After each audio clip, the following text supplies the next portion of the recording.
What up, cappers, gamblers, punters, hustlers, low baggers? Happy Tuesday, May 18th to all of you. Thank you for watching Betting with the Bag right here on Pub Sports Radio. A new week, baby.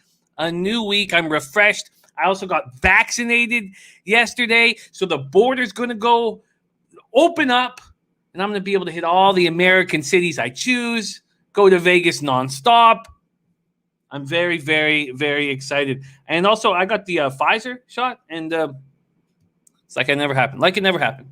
No side effects whatsoever. I'm excited to be here. Thank you guys so much for all of you who joined us on Saturday for the big Preakness Stakes special. We'll be back in 3 Saturdays from now for the Belmont Stakes special. We also have a new play of the day here on the show that will be introduced in a few games. And as always, Taint play of the day, Dutch boy, freshest look. We're ready to rock. Thank you guys all so much for joining us. We got Sharpie in the house. He's on Pittsburgh, St. Louis over 7.5. Yankees minus 1.5. Houston, Oakland first 5 over 4.5. Full game over 8. Padres minus 1.5. Full game over 7. And he's with me on the Tampa Bay Rays. Tampa Bay Rays, and he's off getting fireworks in Nevada. So that's how he does it, man. Our guy, David Sharp. We got DX Filer in the house. Says, hello, all. Big day for me yesterday. DX, I saw your big move on the Tigers. What a brilliant bet that was, DX Filer. In the house, there's Christopher Gargaro. Says, what, everyone? Let's get that cash. They're going to keep riding. Winker, total basis. Yeah. And he says, also, go wild. Make it 2-0 tonight. You know, I almost bet Vegas, but why get in the way of what the Wild are doing to them right now? And no Pacioretty. It's just, the -1 at even money. But, I mean, that first period, they were completely all over Minnesota. The shot attempts were, I think, 39-9. In the first period. Renee, our guy Renee Tado says, am I crazy to think that the Giants should not be underdogs versus the Reds today? That's our first game on the docket that we'll be breaking down very, very soon. Very, very soon. And Christopher Gargo says, not at all. Castillo's really struggled. Lowest K rate of his career this season. Disclafani's been solid. Disclafani has been very, very good. There's Maddie. I started Taint play of the day in the house. Says, DX Filer says, Giants are quietly top 2 most profitable MLB teams, them and the White Sox. Well, no team. And this has been all year long. No team's had more save opportunities than the San Francisco Giants in the entire league. I mean, it's just crazy. Crazy to say that out loud. There is Wyatt Chapman ready to go. Sabino Anguano in the house. Giants plus 104 and White Sox minus 115 are his best bets. Stan Lynch says, Jimmy, trivia, Ohtani first player in 100 years to be a starting pitcher and lead MLB in home runs. Who is the last? Well, it's 1921. I mean, it's got to be the Babe. It's got to be the Babe, man. Could it be, but it can't be the Babe. It's got to be a trick question because the Babe is the only answer. The easiest answer. It's got to be a trick question. So it can't be the Babe, I'm sure. But man, if it's Babe was just starting to roll. It's got to be the Babe, right? I mean, he was 100 years ago. He was just starting to roll. There's Ethan Payson says zigzag in hockey. Well, we saw that with the Bruins coming back. Wyatt Chapman says a bad COVID shot, left arm. Of course, left arm, man. I'm a righty. Of course I get in the left. There's Guillermo Zerducci in the house. Hustle Wilson ready to get to work. My guy, Nilo. Christopher Gargaro says you're going to rock that Tide Expos hat on there. You know, when you wear white, my color, the camera messes with it a bit. So I do wear the Canucks hat once in a while just because I have a need for that hat, but I'm a little hesitant to wear white on these shows. Michael Overland says, congrats. Looking forward to see you back in Cali. It won't be long, my man. It will not be long. There's Picasso, the Prophet, ready to get to work. Viper NB, OG, Lowbagger, Turnsy. And Wyatt Chapman says, put $5,000 on. Jeez. Figueredo versus Moreno. Says Figgy Stone Cold Lock. Look it up. Wow. Okay. Why? Captain Marvel in the house. It is Babe Ruth. Yeah. I mean, the problem is the problem with that question is I couldn't think of another pitcher who could possibly have led the led the league in homers. There's Razor sharp picks. Man, I don't know if you guys watch Razor dominate another big race day. God, is he sharp. He was incredibly good, as always. Turnsy, we got Fat Wally in the house, Mr. Gokster. All right. Well, let's get to work right now. We have a lot. Turnsy says got Pfizer vaccine had a massive erection for 4 hours. Okay. All right. Okay, there's Birdie says Flames Canucks over 6. Flames team total over 3.5. Canucks over 3.5. Let's go. Is Holtby going to be in net? Because if Holtby is going to be in net, I think that's a perfect move. But if it's Thatcher, Captain Marvel says white is a virgin color. Flipper 13 has a major announcement. Okay. A major announcement for Flipper 13. I would like to hear it. There's David Summers, my guy. So great to see you rolling with us, my friend. Big week ahead.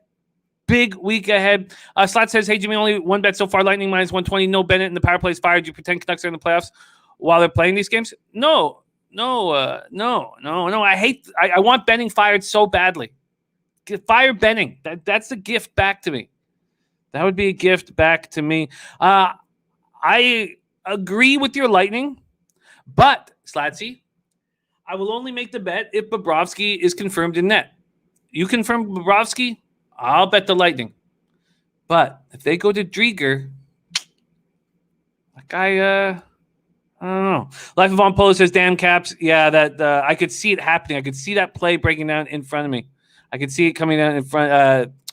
The Taylor Hall goal. Has Taylor Hall had a goal in the dirty area ever in his career? God, it upset me.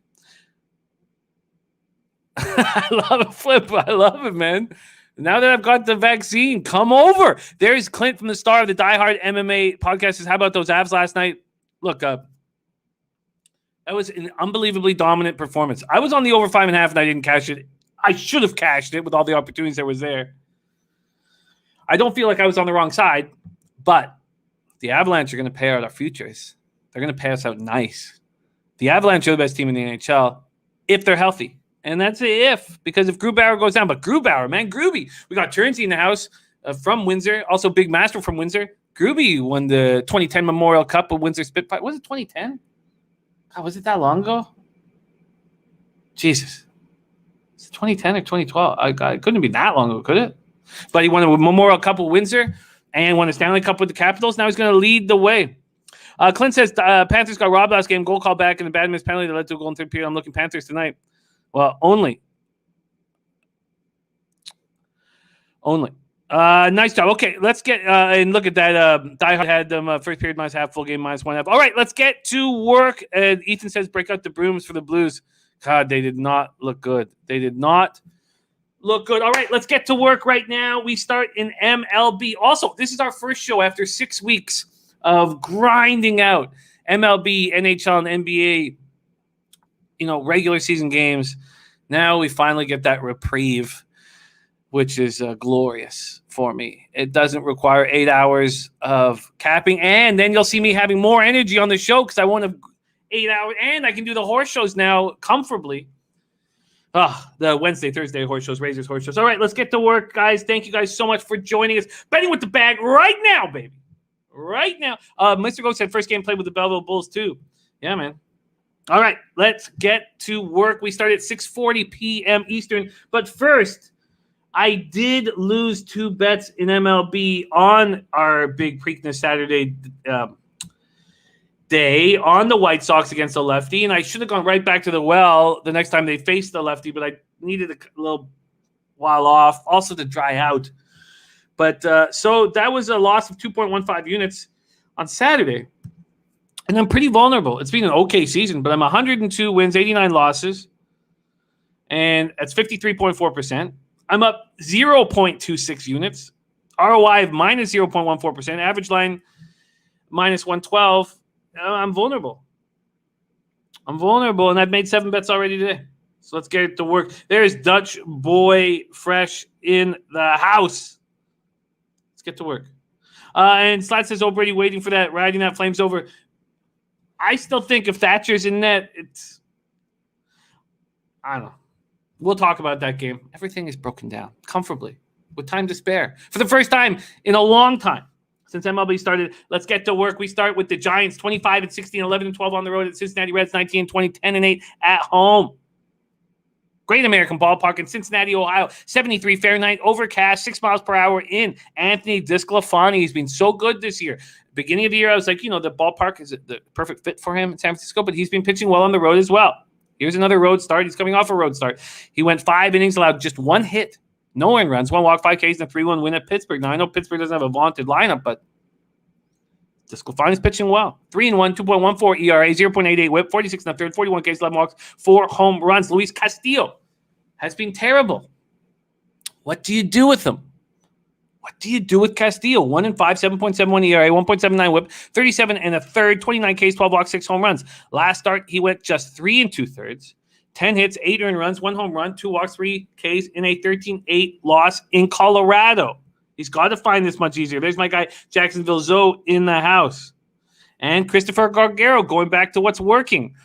Winker over total bases. Makes perfect sense, Christopher. Perfect sense. Viper says Toll's gone over in 5 of Cincinnati's last 5 games when playing at home against San Francisco. Bama Boy says Castillo is an auto fade for me. I get it. There's K-Paul VIP in the house. Shano 53 says Lecce, Red Sox -1 at +170. That's beautiful. Beautiful.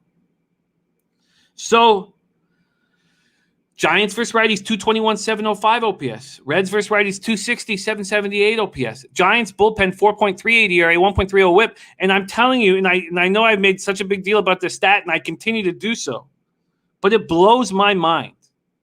It blows my mind that the Giants have played 41 games in a tough division. Now, the struggles of the Dodgers and the COVID issues with the Padres have made the division a little weaker. But the Giants, in 41 games, have had 29 save opportunities. The most in Major League Baseball. That's just mind-blowing to me. Reds bullpen, 5.01 ERA, 1.38 whip, converted 7 of 14 save opportunities. And we have Brandon Belt hurt. Scratch from the lineup on Sunday. He's got an issue, left side tightness. And calling out Cap says, got it back, DeSclafani. K-Paul VIP says DeSclafani revenge game. Wyatt Chapman says Castillo is owed one. I am uncomfortable to fade Castillo. And clearly it's a vividness bias. He's also coming from getting completely lit up in Colorado. This is going to be a much easier spot for him. He's back home. Let's go to our pitcher versus batter baseball data here. Only 2 batters have faced DeSclafani, Naquin and Moustakas. They're 5 for 18, 278, 649 OPS. So small sample size. And 5 for 18 with 4 singles, 1 double. And then the the Giants against Castillo, 224, 765 OPS. So 4 home runs and 49 at-bats, 11 for 49. So Matty Ice says, I keep waiting for him to get right. Sammy Dennis Trusty says, is the under 8? Let's go to the market moves right now in this spot. We'll move over, just focus on MLB only, keep it easy here. And the market moves have the total opened up at 8.5. It's now at 8. And Castillo opened up as a -121 favorite. Now he's -120. And there's Gas Station Sushi in the house. Great to see you, Gas, my man. So now, do these Reds know DeSclafani inside and out? Know exactly what he pitches, what works for him, how to hit him? Jay Vegas is total about to move from the 8 flat to 8.5. Really? Why don't we take a look at what the market has been doing with this move? So it opened at 8.5 yesterday at 2:47 p.m. at Pinnacle. It stayed 8.5 for 18 hours. And I've seen no movement at Pinnacle. We can check Bookmaker. Bookmaker opened it at 8.5 yesterday, and it's kept it there. Wow, the 5-cent move to the over. Interesting. So, wow. So Bookmaker at 8.5. Interesting. With the other books at 8. All right, yeah, it's a stay off for me. It's a stay off for me. There's my guy Trav17 in the house. By the way, I'm going to be hanging with Trav17 because as soon as the border opens up, I'm driving to Slaughter's Bar in San Antonio straight. Actually, I'm going to stop in many sports books along the way. I'm going to stop at Matt Randall's house. I'm going to stop and see low baggers as I get down there. We're going to stop in Louisville, of course, to go to Churchill Downs. But I'm driving to San Antonio, baby. Got my shot. I don't know why I kept the Band-Aid off. Maybe because I'm a pussy. All right. Giants, Reds, no move for me. We move on to 7:05 p.m. Eastern. Miami Marlins, 18-22, 10-13 on the road at the Philadelphia Phillies, 21-20, 13-6 at home. K-Paul VIP says, I'm pulling up, Jimmy. Yeah, man. We'll get everybody to meet at the bar. But I'm gonna hit the road. I'm gonna stop, hang out with as many low baggers as I possibly can as we go. Okay, big news. Big news here. Big news. It is time for one of our specialties on the show.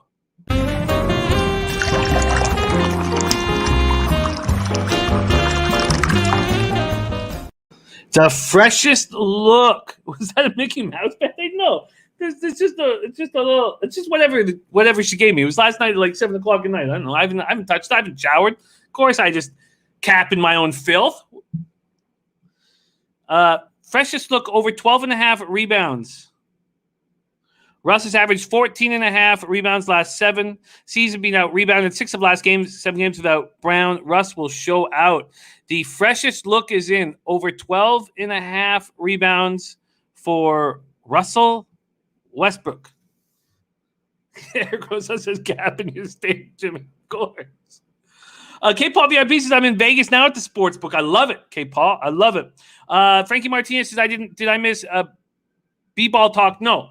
We do the same order every day, MLB, NBA, NHL. All right, let's talk about this Marlins Phillies spot. Marlins 18-22, 10-13 on the road. Phillies 21-20, 13-6 at home. And you know what I should copy just to make sure I don't count on my memory here.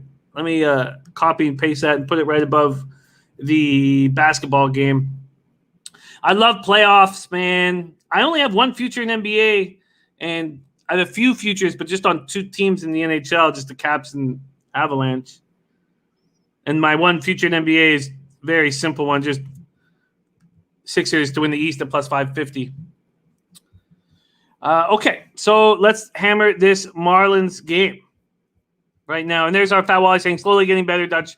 Much love, Fat Wally. So glad that you are getting better. There wouldn't have been a Vegas trip had it not been for Fat Wally. He put it all together, and then COVID got him. But I promise you, there will be another one. Gas Station Sushi said, Jimmy, the one thing to remember about the Giants is they have the oldest lineup in MLB. Wonder if they don't possibly wear down as the season goes on. I think that's a great point. Viper MB says, Wheeler owns the Marlins, can't hit a lick. The problem here is that we haven't had a market all day, all night. So at first, we thought this was going to be Trevor Rogers, but it looks like Trevor Rogers is not pitching. Jason Albert in the house, what's happening? Christopher Gargaro says Marlins team total under seems good. So we have to wait till we get some sort of a market and know who's pitching for the Marlins. But we know Zach Wheeler's a monster. 3-2, 2.85 ERA, 1.02 whip, 53 2/3, 56 Ks, 13 walks, 4 home runs. In his last start, we got a double up there. We had the Taint play of the day on the Phillies first 5 -1/2, and I was on the first 5 under 4.5. We cashed both of those. He went 6 innings, 8 hits, 2 earned runs, 0 home runs allowed, 1 walk, 7 Ks, the 5-2 extra inning win at Washington. Marlins hit just 227, 648 OPS versus righties. Phillies bullpen is okay. 4.26 ERA, 1.36 whip, converted 11-20. But I'll tell you what, a couple things with the Phillies. One, their defense is atrocious. It's absolute trash. They have infielders playing outfield. They can't be trusted. I don't ever want the Phillies for a full game. They're going to hurt you. I want to cut down any inning that I have the Phillies because they're ass clowns. Now, Bryce Harper, JT Realmuto, and Andrew Knapp, Harper with right shoulder soreness. Real Muto left wrist are day-to-day. They left Saturday's game. Harper did enter as a defensive replacement in the bottom of the 6th inning. So you have to bring in your injured superstar as a defensive replacement because you've got infielders playing the outfield. It's horrible. And Knapp was set to start in Real Muto's place on Sunday, but he was a late scratch due to left side tightness. So anytime you have the Phillies, I would cut it down to as least amount of innings as possible so they don't show you more buffoonery and cost you wins. They're hurt and they're garbage. Garbage fielding. Earl Sports Bets, first 5 under. Big shout out to Earl Sports Bets, who's on Minnesota Wild for the series. Big balls on Earl. Matty Ice says Philly spot for sure. We'll have a better idea when we know who's pitching for the Marlins. But again, cut it down to 5, which is what I'll do. And again, remember I was talking about how much I love that Marlins bullpen. They're now 3.29 ERA, 1.08 WHIP. They're not closing games. So it's not all good, but their bullpen is really good. Okay, and red alert. Red alert.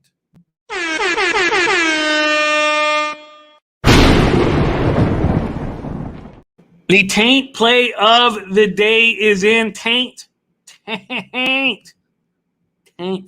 Sweet, sweet, sweet Taint. Taint t-shirts are on their way. We are working on them now. It's hard because you want it to not be a horrifying image to look at. It's hard to show the Taint in a positive light, in a appealing picture. But we'll figure it out. All right, Taint is in, and it is Cardinals. Cardinals, let's pull this up right now. Cardinals full game money line at -120. Here we go. We're working on it. We're working Taint shirts, Taint hats, everything. Every kind of. You want Taint socks? We'll get you Taint socks. You tell us what you want Taint on, other than your face, and we'll get it. Get it for you. Okay. We're going to keep going down in order here. Next up is 7:05 p.m. Eastern, and this is a double-up spot for me. Anytime I can fade Matt Harvey, I'm going to do it. I'm going to fade Matt Harvey until he's no longer in the Baltimore Orioles starting rotation. I also expect this Baltimore Orioles team is now going to finish off the season as the type of team we expected. They got off to an okay start, had a little hope. That hope is gone, and they're going to start losing baseball games. Rays are 23-19, 12-7 on the road at the Baltimore Orioles. 17-23, 6-15 at home at Camden Yards in Baltimore, Maryland. Let's see what we are dealing with from an odds perspective here. We have Baltimore, Tampa. Tampa opening up as -148 favorites. That hasn't moved, hasn't changed. This total opened up at 8.5. It has moved to 9.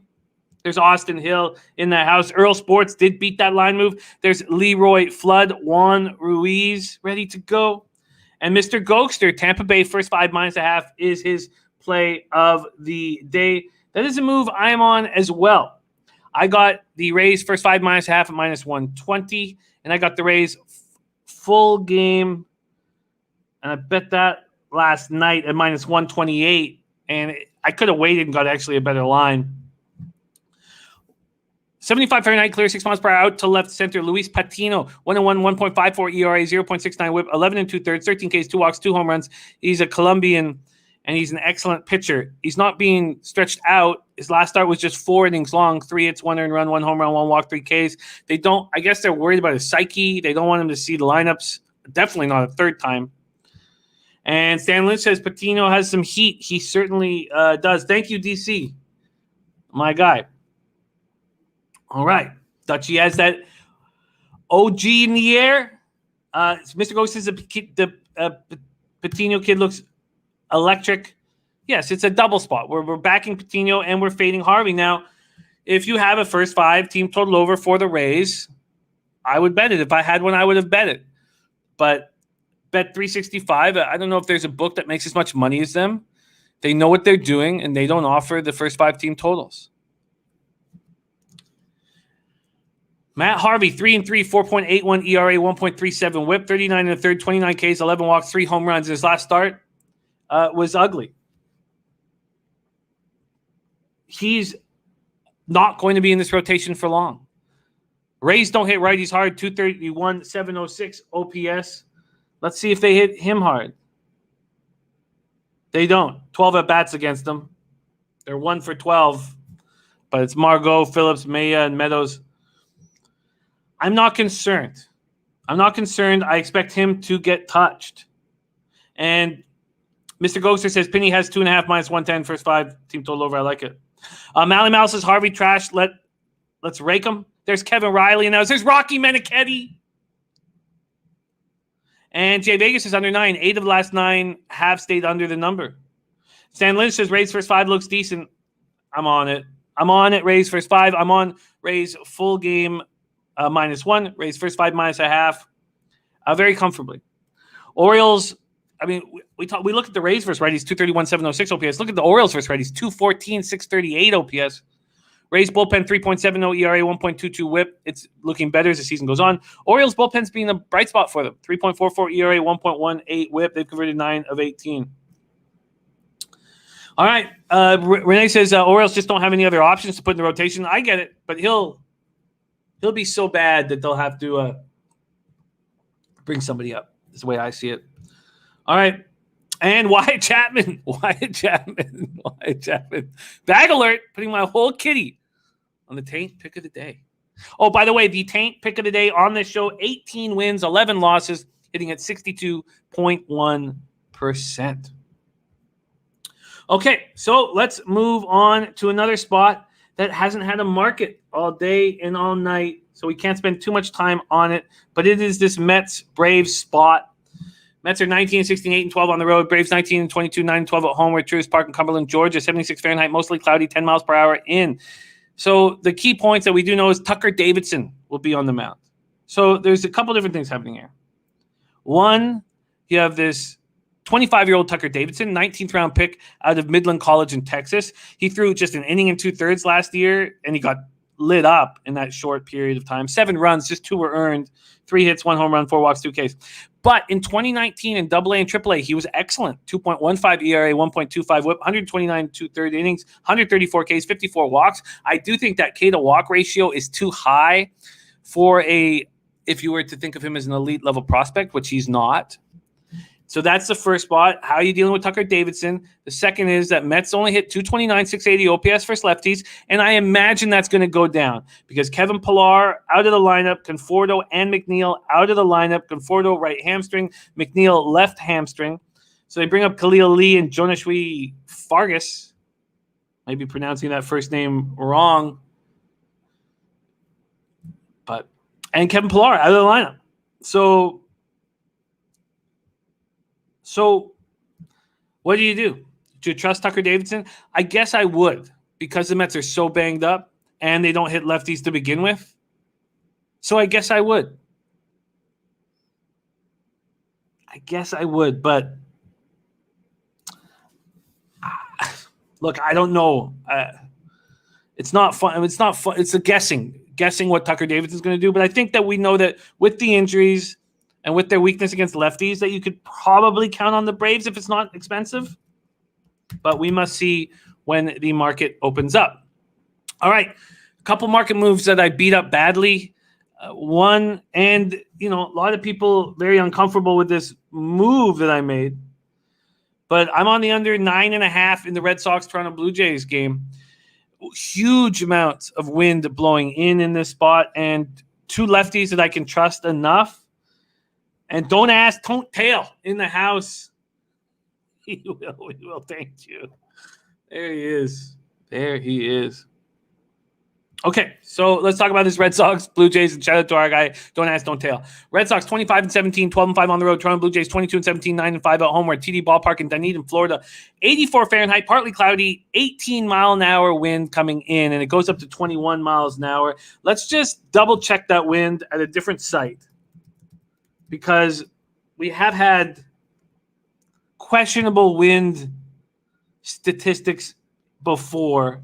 So when there's a huge amount of wind, I like to come on, let's go. I like to check one other site to verify that the wind is that outrageous.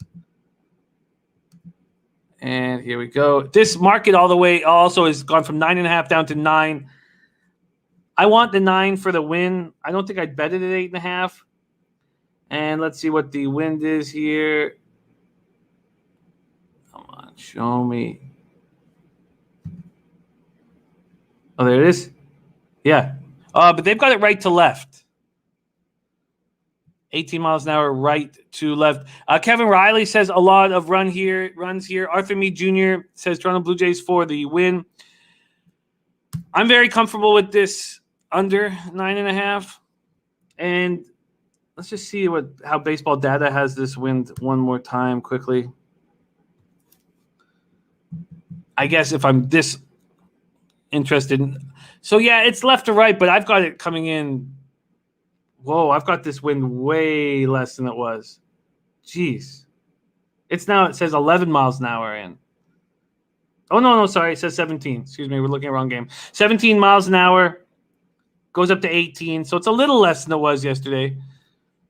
But I'm comfortable. I'm comfortable. If you have to dink and dunk against Ryu and Rodriguez, I just don't see you getting to these high totals. You're going to score 10 runs in this game. Both bullpens are sharp, especially the Jays bullpen, but it's dealing with injuries.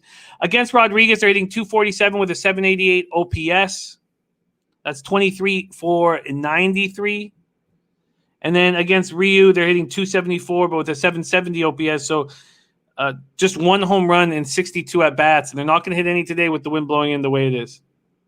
And Jacksonville's note says wind alert. Stan Lynch giving us a final score of 5-3.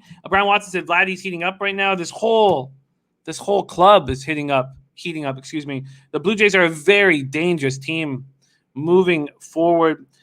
Okay, so Eduardo Rodriguez, 5-1, 4.15 ERA, 1.21 WHIP, 39 innings, 42 Ks, 7 walks, 6 home runs. He's coming off a loss at home versus the A's, but the A's hit lefties hard, and he got 9 Ks and 1 walk, but he did allow 4 earned runs and a homer. 7 hits and 6 innings. Ryu 3-2, 2.95 ERA, 1.06 WHIP, 39 2/3, 38 Ks, 5 walks, 5 home runs allowed. His last start was nice at the Braves. 7 innings, 5 hits, 1 earned run, 1 home run, 1 walk, 6 Ks. The Red Sox hit lefties hard, 282, 794 OPS. But if you can't sail the ball through the air, how are you going to hit Ryu hard? Blue Jays versus lefties, 245, 720 OPS. Red Sox bullpen, 3.74 ERA, 1.28 WHIP. Blue Jays bullpen, 3.15 ERA, 1.22 WHIP. All right. Why Chapman says you need to do MLB Weatherman segment. I would love that. I got to get a Weatherman. I would love that.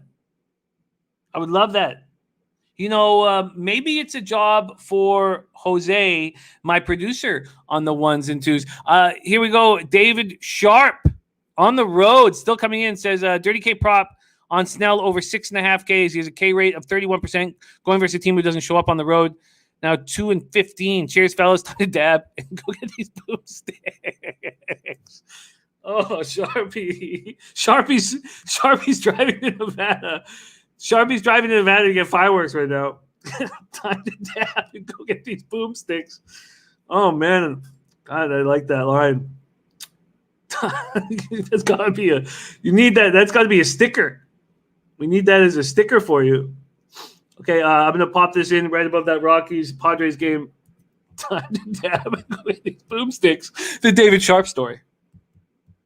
Dennis Trusty says, you have a producer. You're damn right I do, Trusty. And exciting news here on Betting with the Bag. I provide for you a new segment on the show that I'm extremely excited about. Here it is. Without further ado, the Say Hey Play of the Day. Jose, Say Hey Play of the Day coming up right now. Let's see what he has in store for us.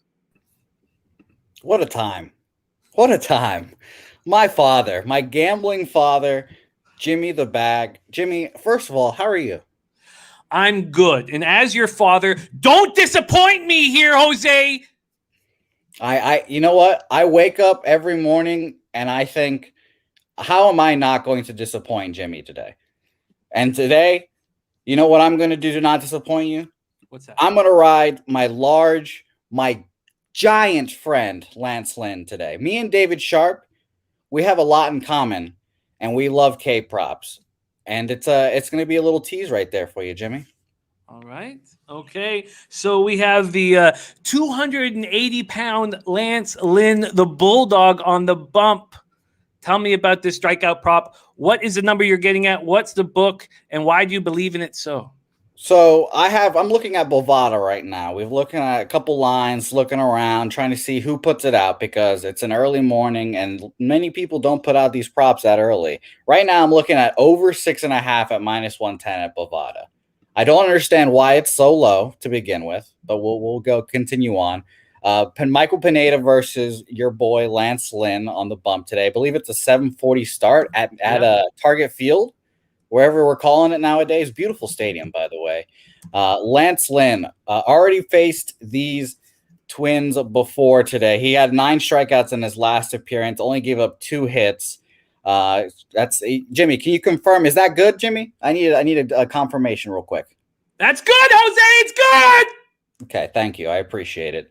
So I'm going to go ahead and take over 6.5. I don't really understand why it's so low. And by the way, Jimmy, we've been vibing today. I can feel the chemistry today. You said the Red Sox under. I was looking at their first 5 under. Shout out to Connor Mack, who also is one of my gambling fathers, along with Bobano. That He's makes been it sound teaching like me. you have gay fathers, which there's Yes, nothing all wrong three with. of you. All That's three of nothing you. wrong. No, I look. You have one father, and if they may be your stepdads. If I see them in public, I'll fuck them up. Just like my dad said about my stepdad. My dad said if he sees my stepdad in public, he's going to start punching him and won't stop until he's ripped off by 5 to 10 men, Jose. You have one dad, Jose. You have one dad. Okay. All right. I'm glad that's confirmed. Good. Well, I'm definitely taking over 6.5. Apparently, our boy Northender has them even money at 6.5 at Bet365. Love that. And by the way, I'm 23 for the people that are asking. The age difference is a little weird for me and Jimmy, but I'm 41. I could have had you when I was 18. Okay, well, there you go. Perfect. What are you talking about? And nobody was asking how old you were. All right. Hey, I'm just saying. No, we don't care how old you are. What we want from you, Jose, are winners. I will be tracking your action. I will be tracking it every day. Good. That's what we I'm want excited. From Jose. Lance Lynn, 4-1 on the year, 1.30 ERA, 0.98 WHIP, 34 2/3, 44 Ks, 11 walks, 2 home runs. He had, as our man Jose was saying, 9 Ks in his last start, 5 innings, and just 5 innings, 9 Ks. Let's just take a quick look at the baseball data here. Against Lance Lynn, these Twinkies are hitting 226 with a 735 OPS.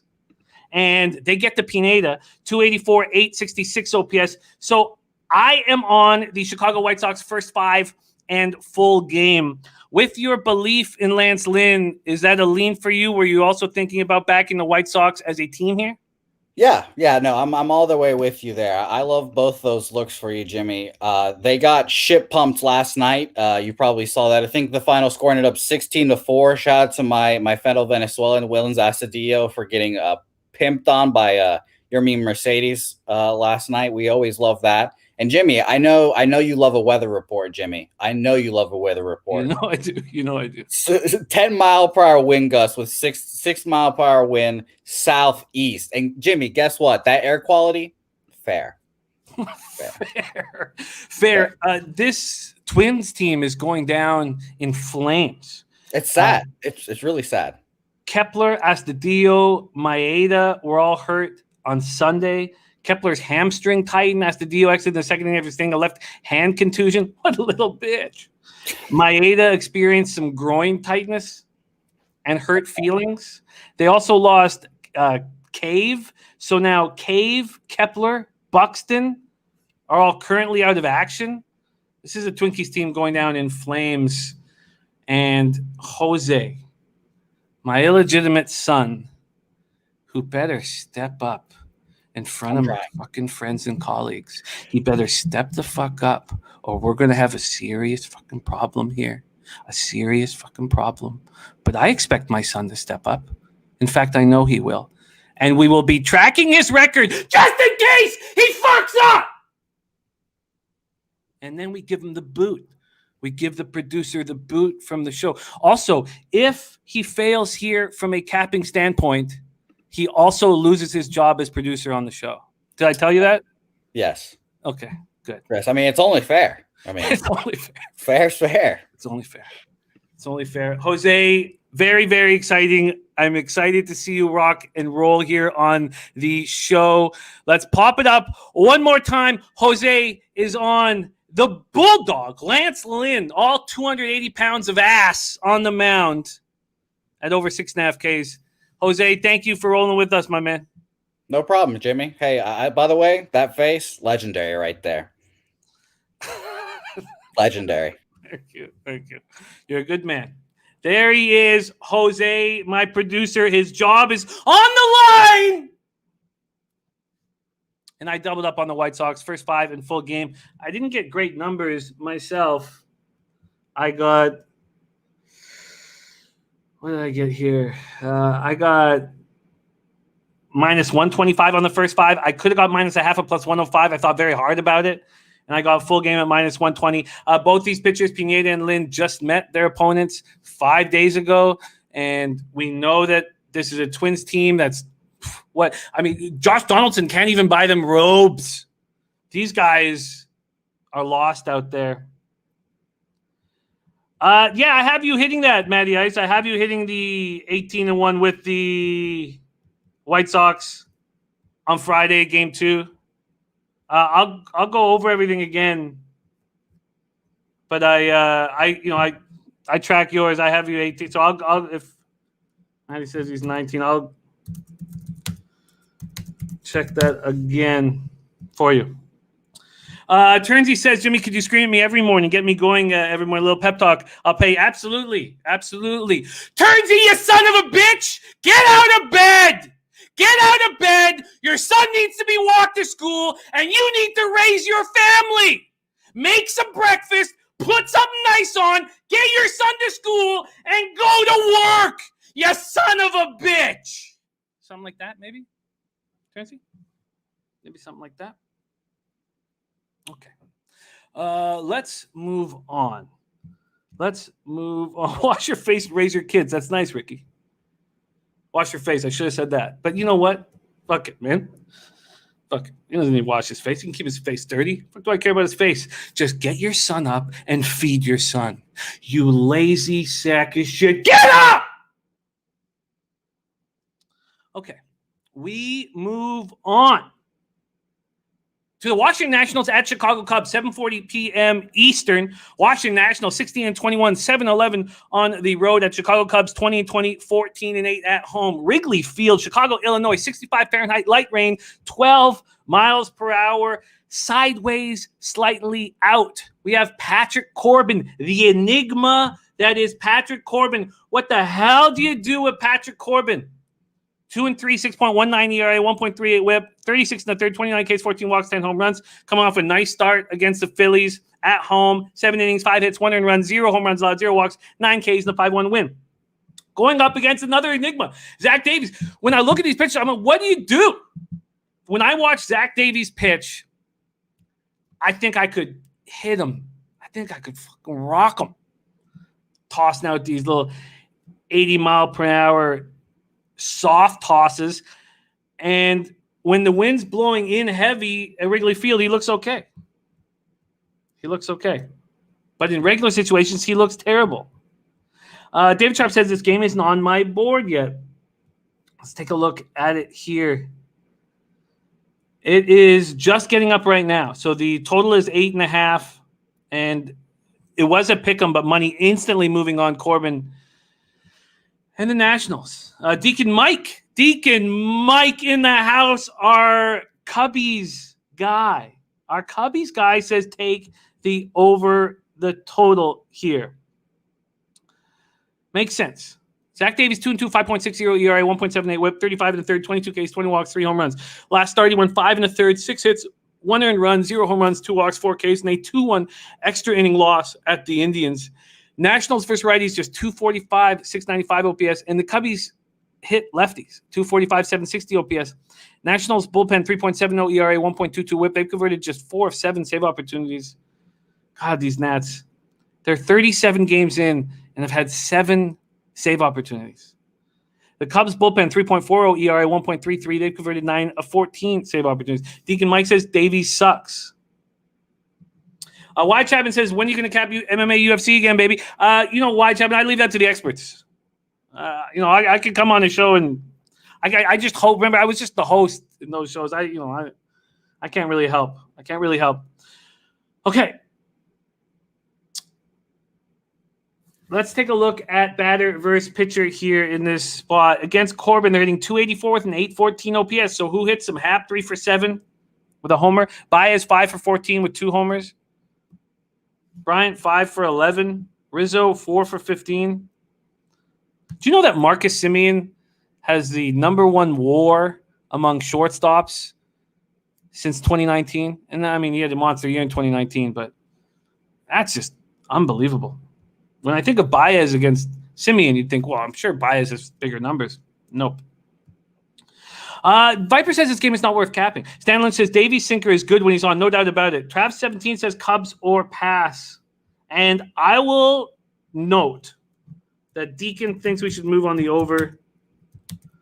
And I also think that at some point, Corbin is going to get hot. Martial arts fan says Cubs win again. I am not going to move on this at this point, but I'm going to take a closer look on the over and break down some numbers if our man Deacon Mike is on it. Earl Sports is on the Cubs money line. So Trav17 saying Cubs are pass. He's also Mr. Ghost first 5 over. Martial arts fan had the Cubs yesterday. He's going to have the Cubs again today. We move on to 7:45 p.m. Eastern, which brings us to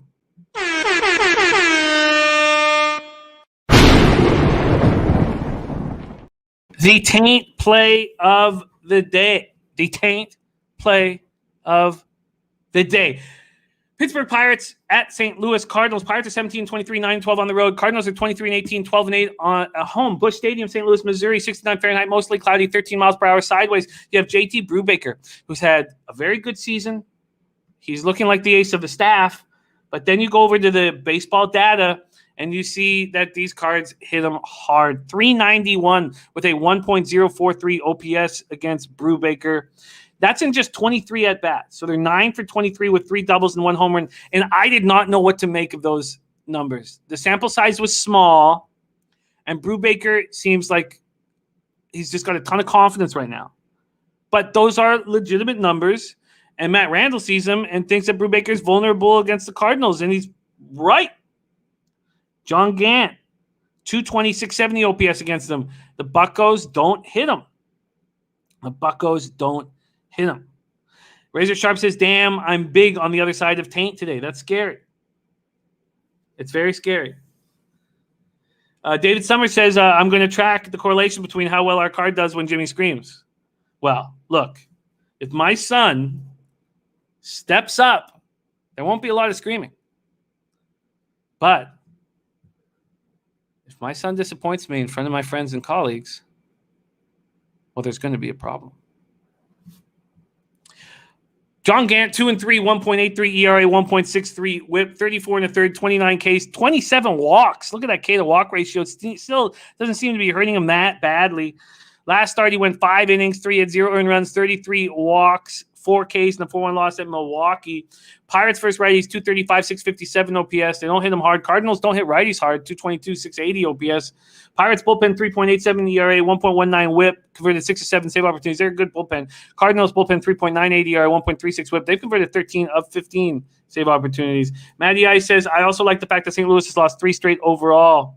And Razor Sharp Picks is on the Pirates plus 111. Y Chapman says Pirates Brubaker going to get killed.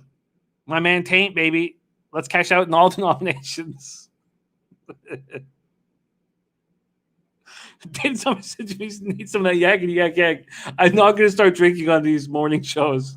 So last thing I'm doing. The problem is when you start, you can't stop. Right? And then you're like, oh, look, I need to get that shot of yak before every show just to make sure I yell loud enough. No, because my shows would be very, very enjoyable and my life will spiral out of control. So that can't happen. And it's not going to happen. It's not going to happen. There's Jessica Easton. There's Jessica Easton in the house. Just tell me Taint so poor son. Yes, Jessica Easton. My son Jose was on the show today, and it's a lot on the line.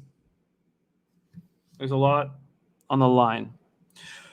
The Taint play of the day is the Cardinals full game money line at minus 120, going right up against razor sharp picks, and I don't know what to do. I do not know what to do, but I'm going to look into this more. Shout out to our Matt Randall, star of the Taint play of the day.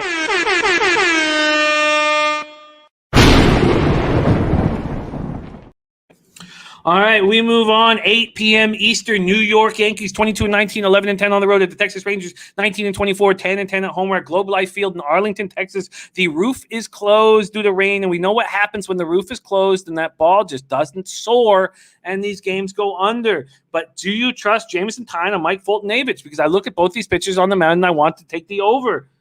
But the roof being closed is a conundrum. By the way, the Cardinals opened up at minus 140. They're now at minus 119, so a 21-cent move towards the Buccos at Pinnacle.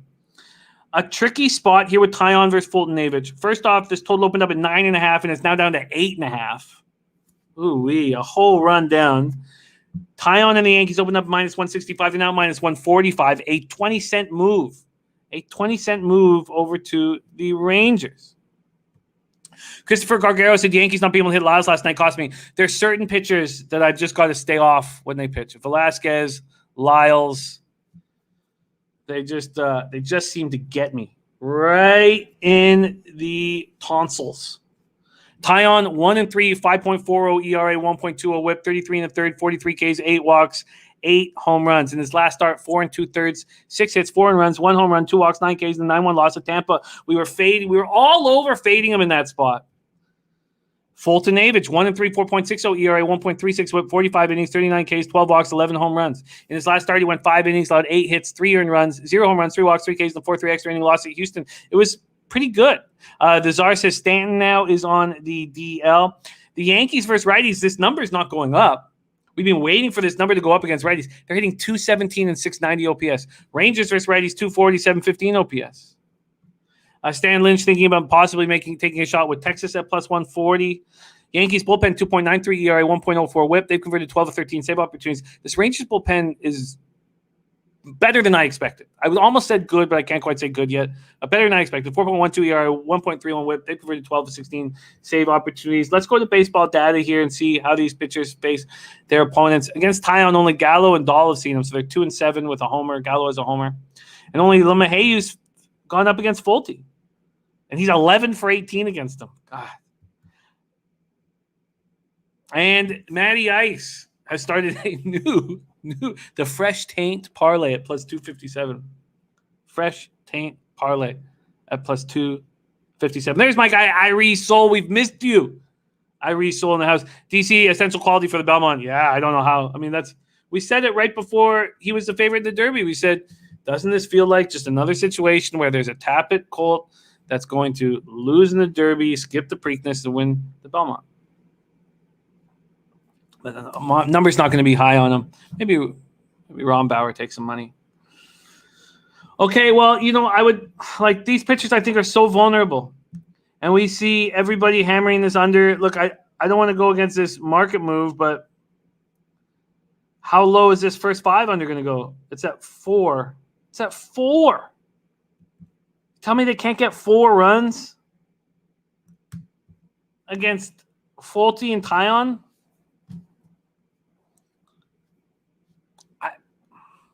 Really? You can't get me 4 runs against these guys? I mean, look, I get it. The roof is closed. It plays to unders. Both bullpens are good. But it's going to be 2-1 going into the 6th inning or 2-0. I find that hard to believe. I find that very hard to believe. Viper says Toll's gone over in 4 of the Yankees' last 5 games on the road. Viper says Texas 5-1 straight up last 6 games. I'm playing at home against the Yankees. K-Prop TJ says take the over. A 3-run shot coming in this one. JA says any WNBA picks? No. Sorry, and that might change.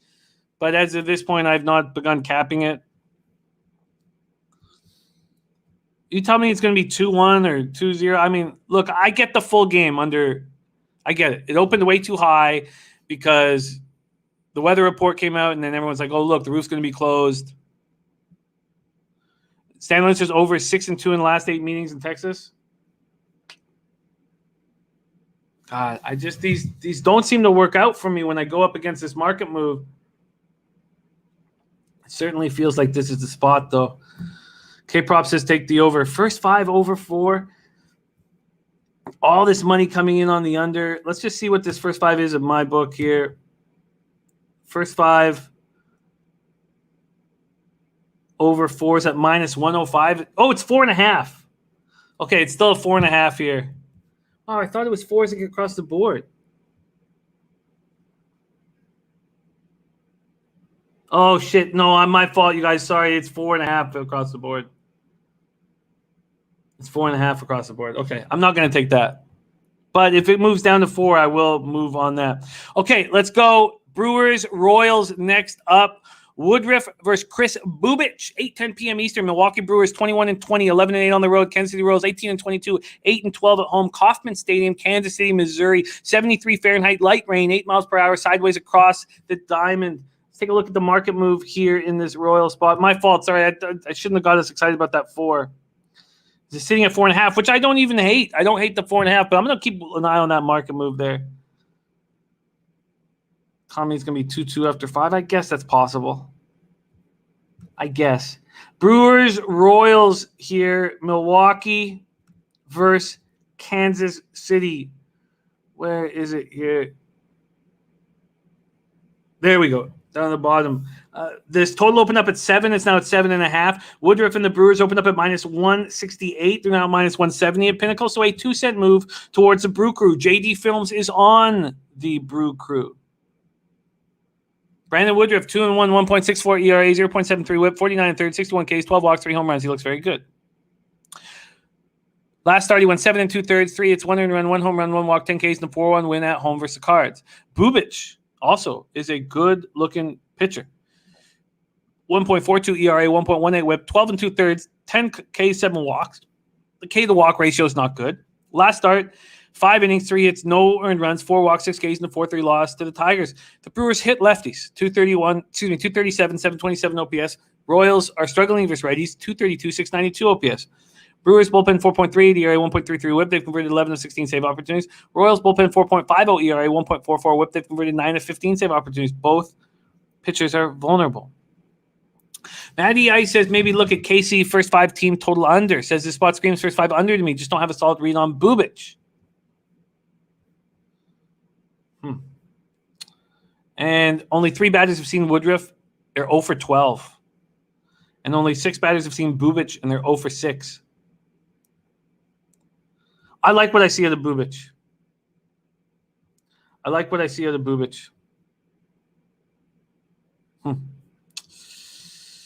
Jose saying Brandon Woodruff K-Prop was almost the play of the day, over 6.5 minus 135, but too much juice to give out. Stan Lynch looking at that under 8. Got that at minus 118. Let's just go to the first 5 here and see what we're dealing with.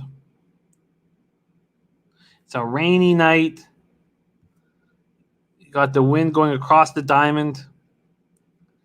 And this total's gone up from 3.5 to 4.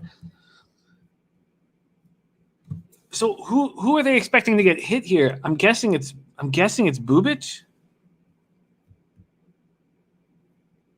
I do like the first 5 total, but I don't like going up against market moves in MLB. North Ender says, I was close to pulling the trigger on the under in the Brew Crew, but can't do either yet. I agree. I mean, what would the cost be if we wanted these Brewers first 5 minus a half? The cost would be minus 125. That's not outrageous.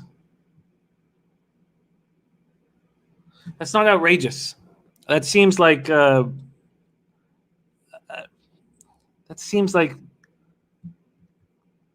Cameron Montoya is not betting against Woodruff. I agree with that. I mean, it's okay. It's hard not to want to back Woodruff. Viper says Toll's gone under in 7 of Kansas City's last 8 games from playing at home against Milwaukee.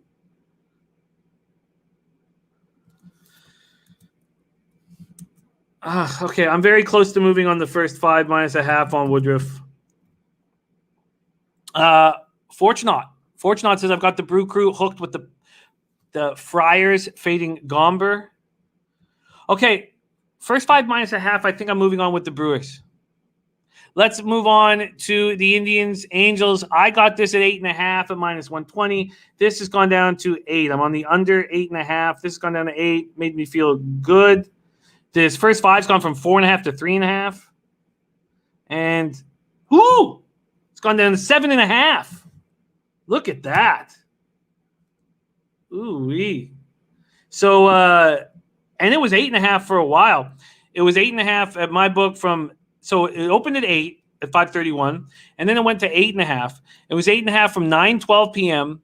till 2:53 a.m. No, excuse me, I take that back. It was at 8.5 from 9:12 p.m. till 7:14 a.m. It was there for almost 10 hours. And now it's at 7.5. And we know that Trout's going to be out of the lineup. Oh, this is a beauty. 8.5 -120. Angel Stadium, Anaheim, California. Cleveland Indians 21-18, 11-11 on the road. Angels 18-22, 9-9 at home. And Cap Money Benny with the straight cash homie play today. Milwaukee KC under 7.5. Wow. Amster 420 says, if you had $1,000 to spare, which bet would you take tonight? If I had $1,000 to spare, which bet would I take tonight? Okay, you know what? Let's Amster 420. Let's wait till we've capped the entire card. See if something jumps out. And it would have to be at this moment with this number. So I'm going to pop that right under the Matty Ice Taint here. Okay. And MMA Locker Room in the house is on Woodruff over 6.5 Ks. Michael Orvalina says the Penguins. Polo this, Polo that says Celtics money line. I guess it might be with the way the market is right now.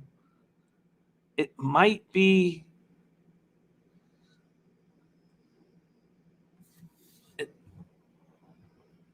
Might be the White Sox.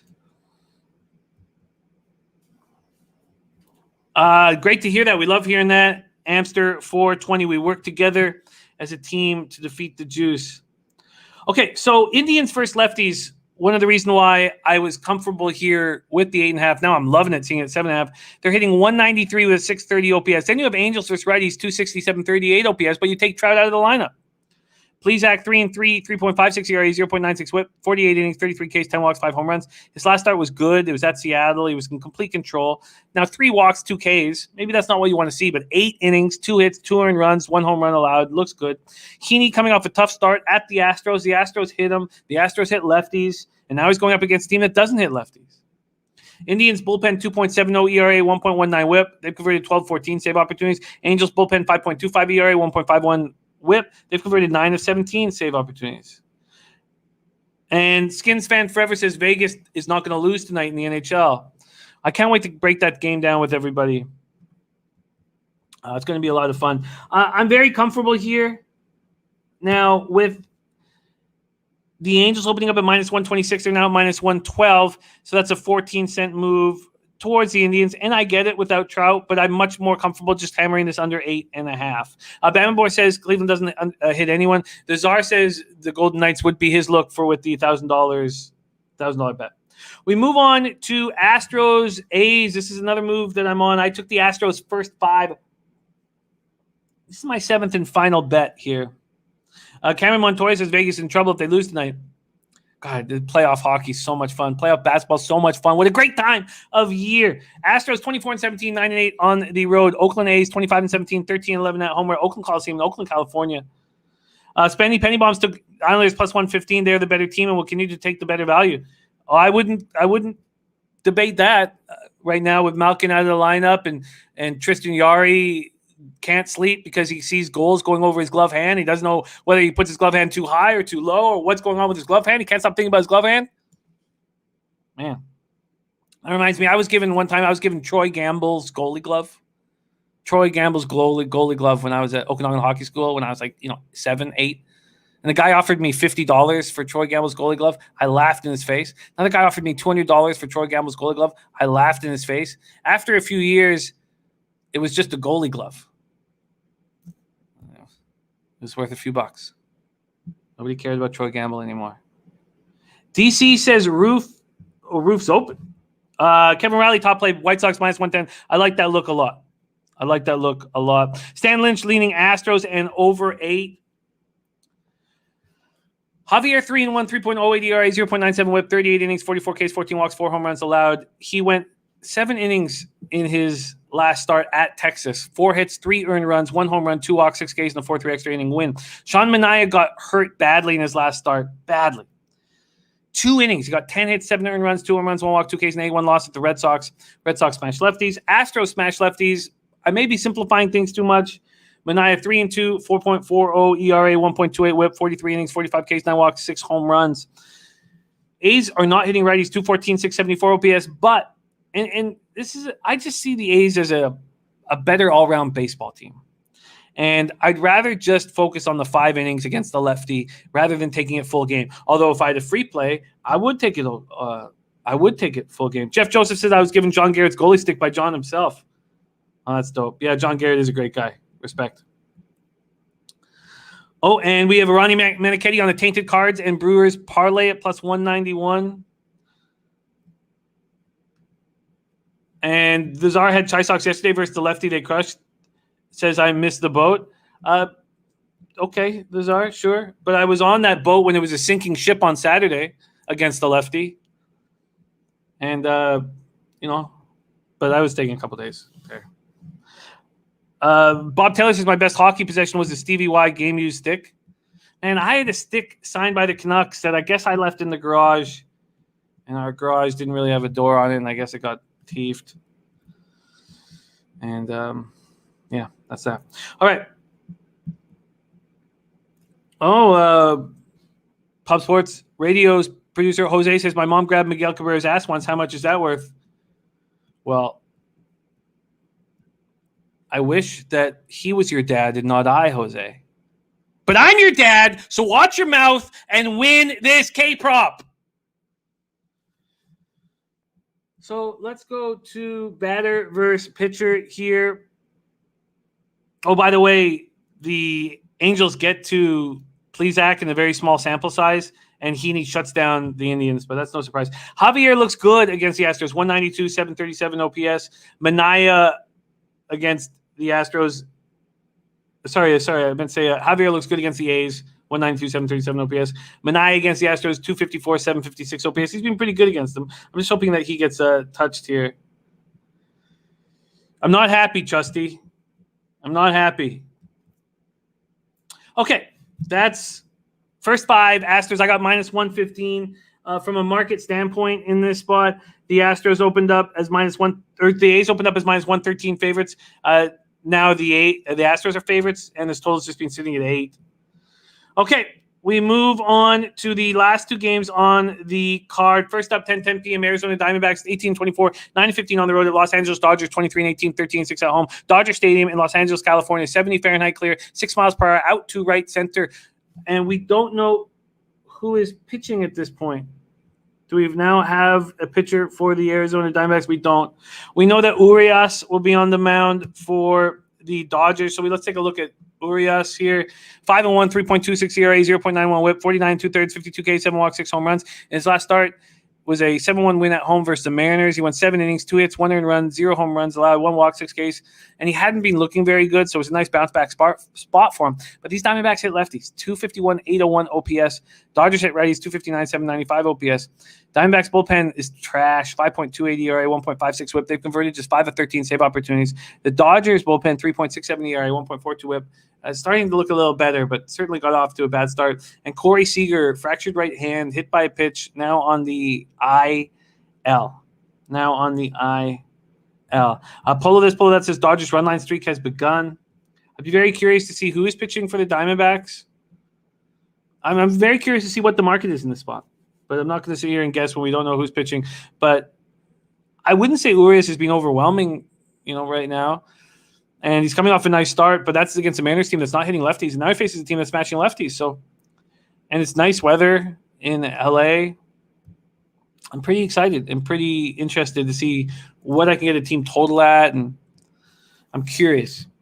All right, we move on to 10:10 p.m. and we have David Sharp's 30K prop that's sitting at 22-9 on the year. Snell over 6.5 Ks at -150. Says he has a K rate of 31% going versus a team who just doesn't show up on the road. Now 2-15 on the road. That's the Colorado Rockies. And then he says, cheers, fellas. Time to dab and go get these boomsticks. He's on the road getting fireworks. Colorado Rockies 15-27, 2-15 on the road. Padres 25-17, 13-10 at home.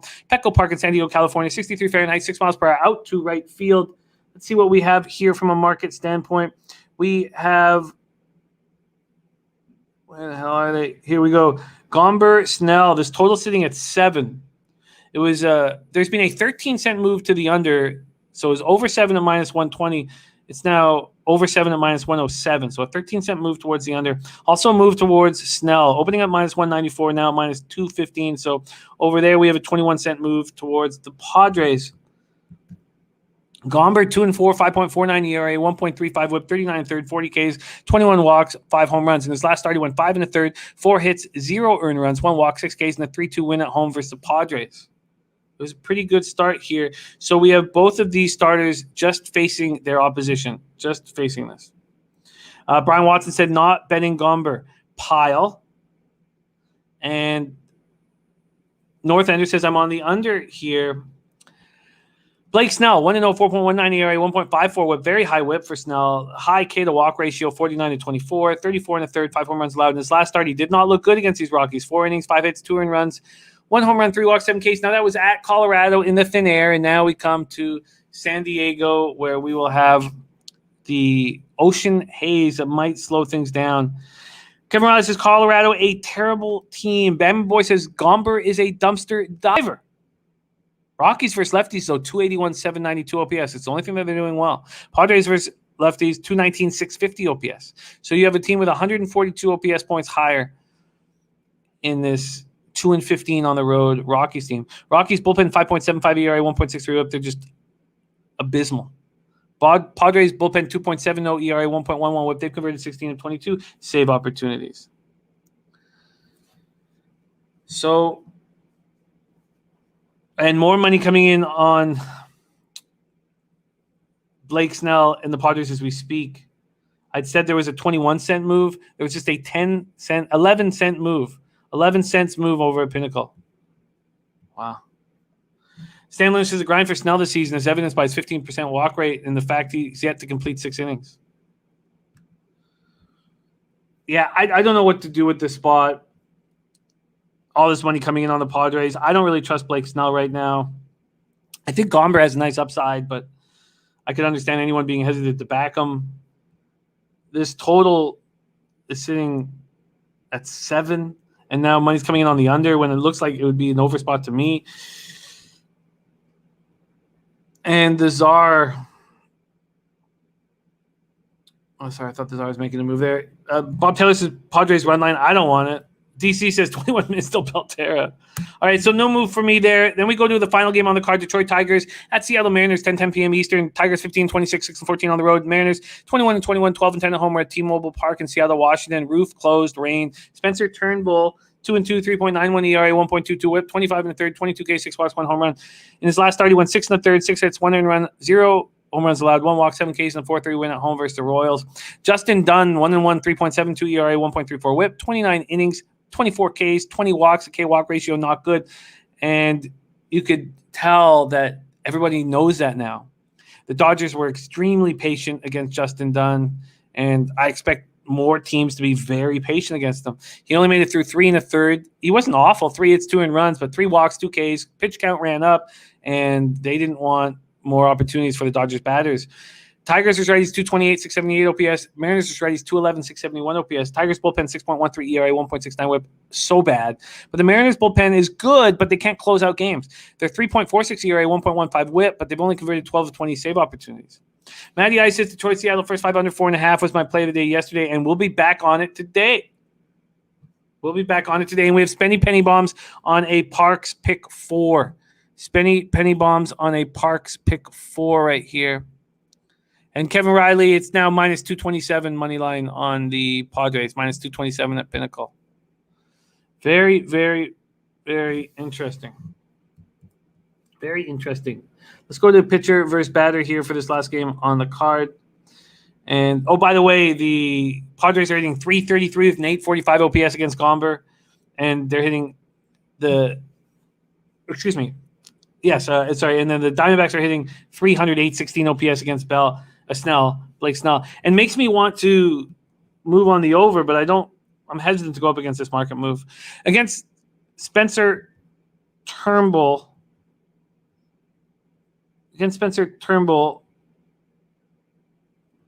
who's coming off a great start at home versus the Royals. 1 earned run over 6 1/3. They're hitting 125 with the 375 OPS, but that's just 1 for 8. And then Robbie Grossman's the only one who's seen Justin Dunn. Yeah, I get it. I completely get why the under first 5 under is a look on our Matty Ice's card. This total's gone from 8 to 7.5 most books. Some books are still hanging in 8, but you just can't do that. And Matty, did you get it 4.5? God, did you really get a 4.5? Great job, Mr. Gokster is going over the first 5 over 4 in Houston, Oakland. Because I can only get a 4 here, and that's just slightly too low. But it opened at 4.5. Great work by everybody who got on that total at 4.5. Great work. How long was it at 4.5? Oh, for a very short amount of time. It opened at 4.5. Oh, no, I take that back. It was at 4.5 all last night. For those who could bet first 5s the night before, unlike those people who are using Bet365. All right, so no move there for me. Although, yeah, no move there for me. All right, so I made 7 bets before I came on to the show in MLB. Let's review them very quickly. And there might be an addition. But I moved on the Rays -1 at -128. Boston, Toronto under 9.5 at -120. Cleveland Angels under 8.5 at -120. That's now down to 7.5. And that was last night. Before the show started, I moved on the first 5s when they became available. Rays first 5 -0.5 at -120. White Sox first 5 -1 -125. Astros first 5 -115. And also the White Sox full game at -120. And then additions, there aren't many of them that I know I'm going to bet. But I am interested in the Braves when I find out who's pitching for the Mets, because it feels like the Twins and the Mets are just a fade right now while they're beaten up with injuries. Jose's on the over 6.5 Ks for Lance Lynn. I'm interested in that. That's the say-hey play of the day. Deacon's on the over in the Nationals-Cubs game. I want to look closer at that. Matty Ice, Taint play of the day. Cardinals full game -120. I need to look further at that. And then I'm going to add the Brewers first 5 -0.5. I like Bubic, but Woodruff is just a monster. And I think I'm probably going to get the right number here. And that looks like it's going to be my only addition at this point. Although Snell over 6.5 Ks is quite juiced for Sharpie, but Sharpie's on that. All right, that is MLB. And after the 0-2 day on Saturday, we're vulnerable. We're sitting 102 wins, 89 losses, plus 0.26 units, ROI plus 0.14%. And the Czar says, give me Tigers 4-2 win. Okay. Kevin Riley says, big play NBA coming up. Let's go to NBA right now. We start at 6:30 p.m. The NBA play-in East. 9th place versus 10th place. Charlotte Hornets, 33-39, 15-21 on the road at Indiana Pacers, 34-38, 13-23 at home at Bankers Life Fieldhouse in Indianapolis, Indiana. Hornets are 0-5 on their last 5. Not looking good. 21st in pace at 98.45 possessions a game. The Pacers over their past 5, 3-2, 10th at pace at 101.20 possessions a game. Now, let's take a look at what the market has done in this first play-in game. How much fun is tonight's sports action going to be? NBA playoffs, NHL playoffs, and a full slate of baseball. We have the Hornets sitting as 3-point dogs. This total has dropped quickly from a 231 opening all the way down to 227.5. A couple books are hanging 227 right now, but Pinnacle's not. Very, very, very interesting. And Jacksonville Zoe says now over 7Ks. And Dutch Boy Fresh says Karis LeVert is out. Karis LeVert is out. Wow. That's wild. Griffin says was leaning Pacers before the injury. Pacers trying to snap a franchise record 9-game losing streak in the playoffs. They haven't reached the second round since 2014. So they're without Miles Turner. They may be without Malcolm Brogdon. He's got that right hamstring injury. He hasn't played since April 29th. He's going to be a game-time decision. And now they're without Karis LeVert. Hornets lost their final 5 games, sliding from the number 8 seed to the number 10 seed. Now they've got to win road games rather than qualifying with just one win. And they're 15-21 on the road. They've lost their 6 of their last 7 on the road. They're 8-16 without Hayward.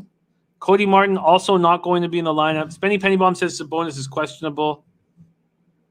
And Brian Watson said this is not on the board anymore at Bet365. Wow. Big, big changes. Oh. Wow. Polo, this says everyone plays except LeVert. I mean, you don't think that Miles Turner is going to play, though, do you? Stan Lynch says LaMelo made 9 of 17 shots from the floor in his 2 games versus Indiana this season, but missed all 7 of his 3-point attempts. It feels like the kind of game where LaMelo could go off in a rebound and assist fashion. I'd be interested to see what LaMelo's rebounds and assists are. All right, we have to wait and see what this new line is going to be. Lee Fedorchak already got Charlotte +3 and Washington +2. Washington, Boston under 232.5. Oh, Polis wasn't even considering Miles. Okay. So, Brogdon going to play. I mean, Sabonis going to play. And Jacksonville Zoe says Turner and LeVert both out for sure. Wow. And Griffin says non-injury health and safety protocols, I guess. And Spenny says I have a small look at LaMelo double-double +525. That's an interesting look. Griffin saying LaMelo definitely becoming more of a facilitator with that wrist being injured. And Mally Mal saying Pacers are trash. And he's right. Mark Unkefer. Great to see you, Mark. Is he on Pacers -2? Christopher says, I don't care what the line is or who touts it. I will not bet on the Pacers game. They've cost me so much money this year. I cannot get on the right side with them. They have been tricky. There's no doubt about it. Stan Lynch going Sabonis double-double. The problem with that, Stan, is we lost a prop on Sabonis recently because of his knee. He didn't play halfway through the 30s. They pulled him, and they didn't play the rest of the game. And that's my only concern there. Kevin Riley got Charlotte +3 yesterday. You got to feel good about that. Mally Mal says Pacers coach will get out coached. Not sure if he's going to be coaching next year. Okay, well, those of you who wanted Charlotte and didn't move, too bad. Those of you who already moved on Charlotte, nice. Dutch Boy Fresh, PJ Washington over 7.5 rebounds, strong lean as of now, averaging 9.5 last 5. Pacers have trouble rebounding. They sure do. Without Miles Turner out there, who's trying to be the defensive player of the year. Griffin says stay away game for me too. Tough to back Pacers without LeVert, and the Hornets have been horrible lately. Okay, interesting moves happening here. Karis LeVert now out of the lineup. It's got to be safety and health protocol. I shouldn't say got to, but that's the expectation. And now what's the line going to be? Probably a pick 'em. Okay, we move on to 9 p.m. Eastern. 9 p.m. Eastern, we have the NBA play-in game for 7th place versus 8th place. Wizards, Boston Celtics, and that brings us to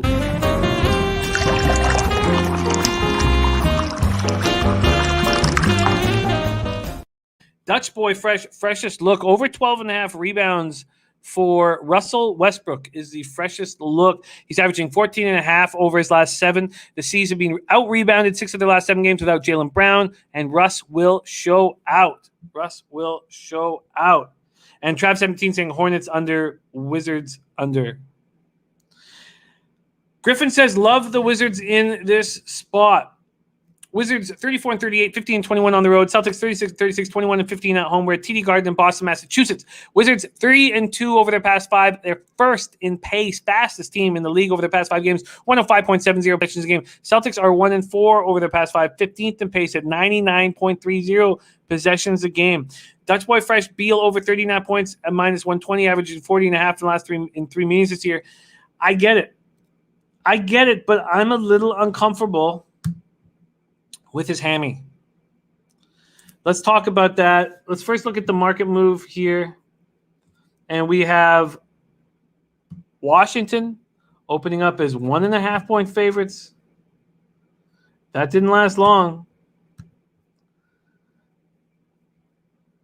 That lasted 5 hours. After 5 hours, they became 1.5-point dogs, so money came in on Boston right away. And it's continued. The Wizards have gone from 1.5-point dogs. They were 1.5-point dogs till about 4 o'clock yesterday. Then they moved to 2-point dogs. They were 2-point dogs till 10:50 this morning. Now they are 2.5-point dogs. This total opened up at 233. There was some heavy money put in on the over. And as soon as the market moved to the over, it went back to the under. So it went up to 234.5 and then back down to 233. All right. In the MMA locker room, our guy Mills is on LaMelo over 5.5 rebounds, 6.5 assists. Yeah, nice job. I'm going to see if I can jump on that too when that's available for me. Bill McDonald says Kemba under 24.5 points. He's washed. Christopher Carter says, why would anybody bet Boston? All right, let's talk about the spot. Russell Westbrook has been a monster, a man on a mission. Eastern Conference Player of the Month on Monday. 26.3 points he averaged, 16.1 assists, 13.8 rebounds. He was incredible. Bradley Beal averaged 41 points per game in their 3 meetings, but he does not look 100%. He missed his first 6 shots. Said he shouldn't have played in that game. In their 115-110 regular season finale win over Charlotte. 2 for 11. Had 5 points at halftime. And then he puts 20 points on after the break. He wills himself and wills his team to victory. 25 points overall.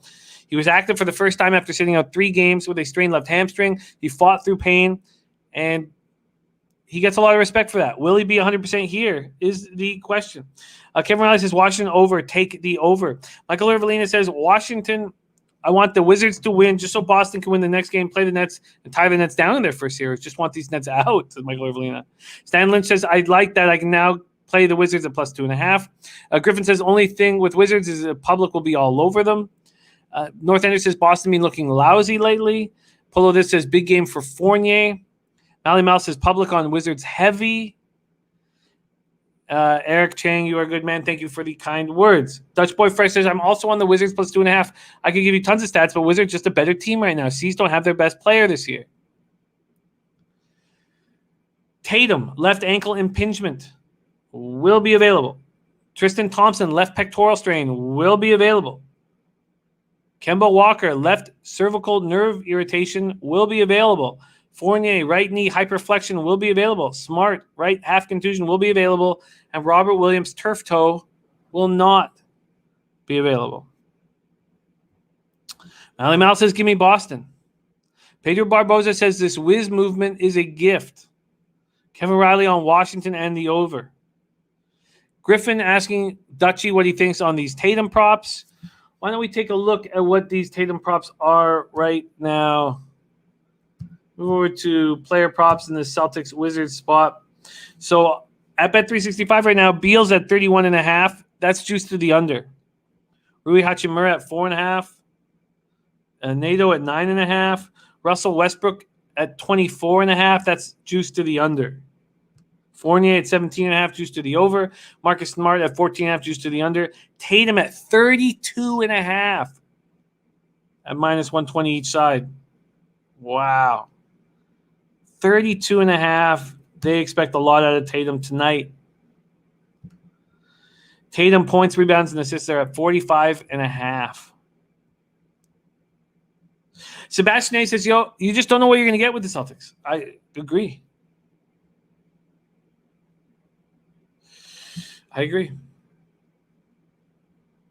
Mike Macklin says Wizards 15-5 over the last 20. Celtics 4-9 last 13. Can't take a team that fell into the playoffs means more for Washington giving the points. Wow. Very, very interesting, and it scares me. It makes me uncomfortable. There's a lot of injury issues on both sides. It makes me extremely uncomfortable. Right now, I've already moved on tomorrow's basketball games.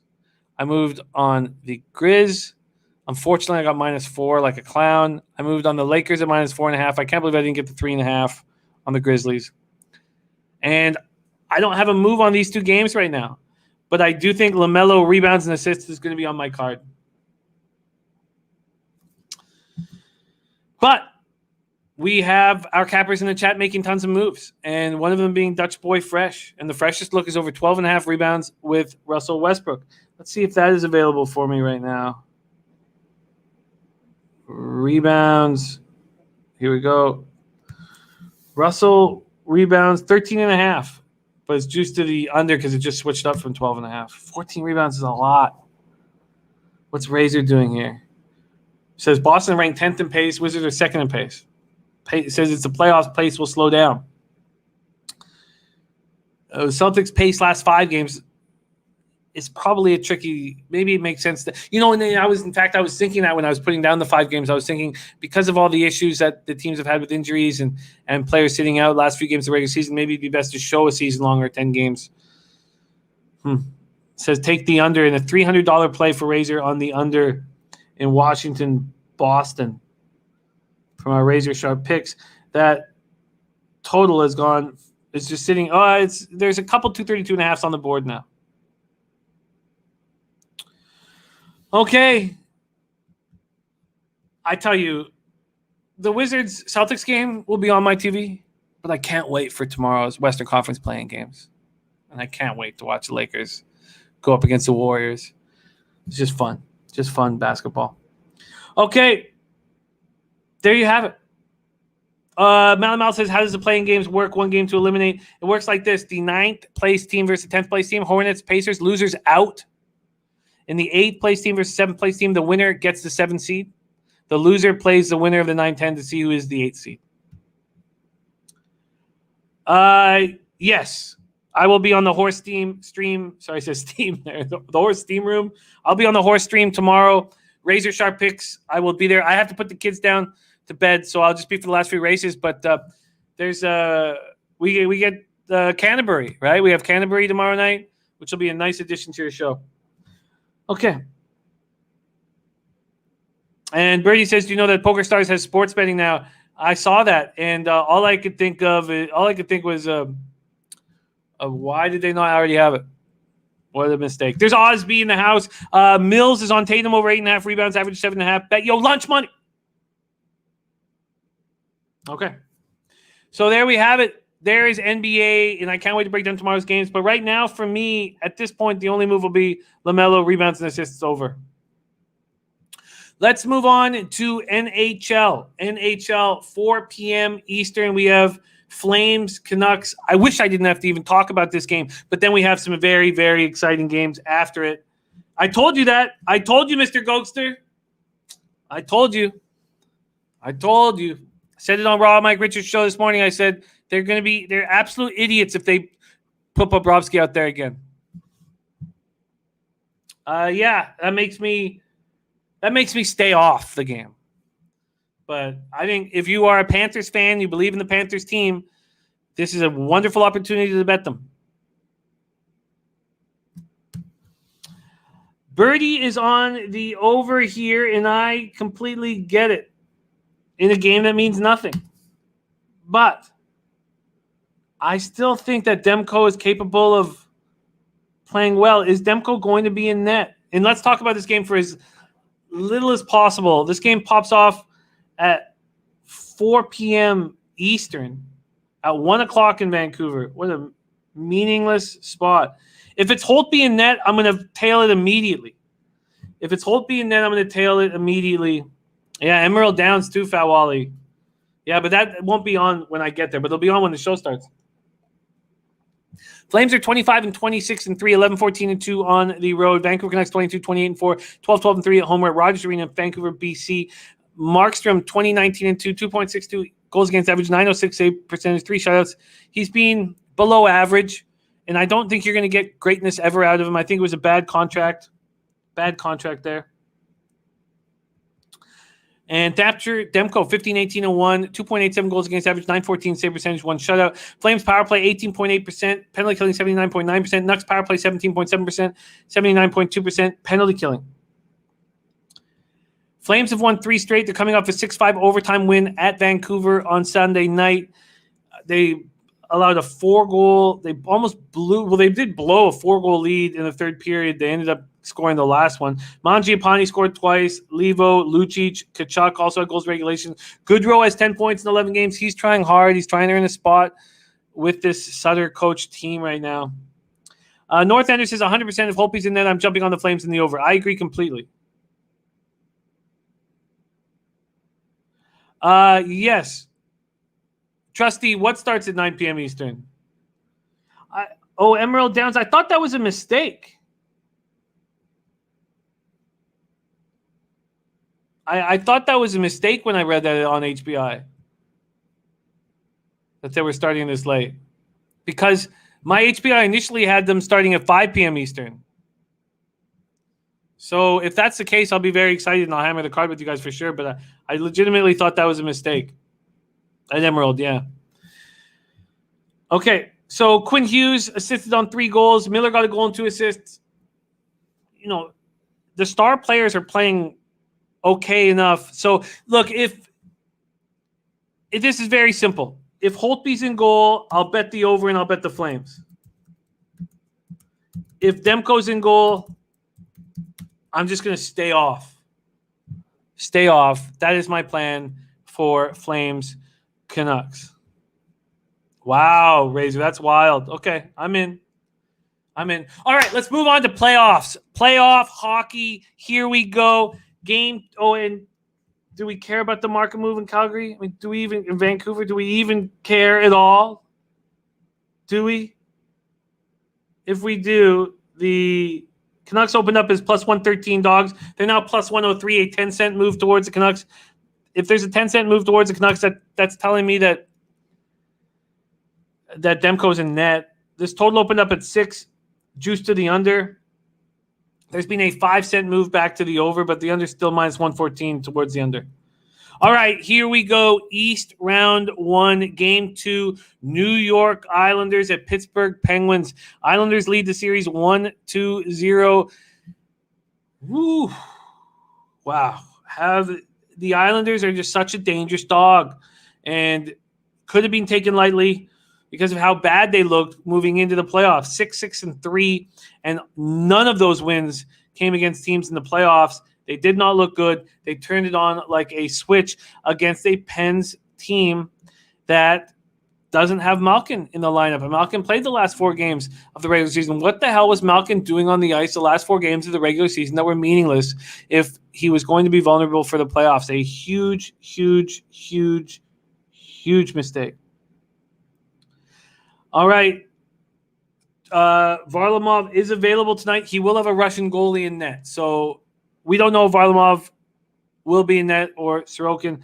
Sorokin looked very, very good. Varlamov this year, 19-11-4, 2.04 goals against average, 929 save percentage, 7 shutouts. Tristan Jarry is a huge problem. And he's such a problem that I couldn't bet the under on this game, even though it was screaming at us. This 5.5 under is up to minus 145, bet 365. The books like Pinnacle and Heritage have already moved it down to 5. I thought to myself when I built the 5 line, and it was about plus 118. I was like, you know what? If they switch it to 5, I'll get a better line on the under 5. And then I started thinking about Tristan Yari, and I was like, you know what? I can't do it.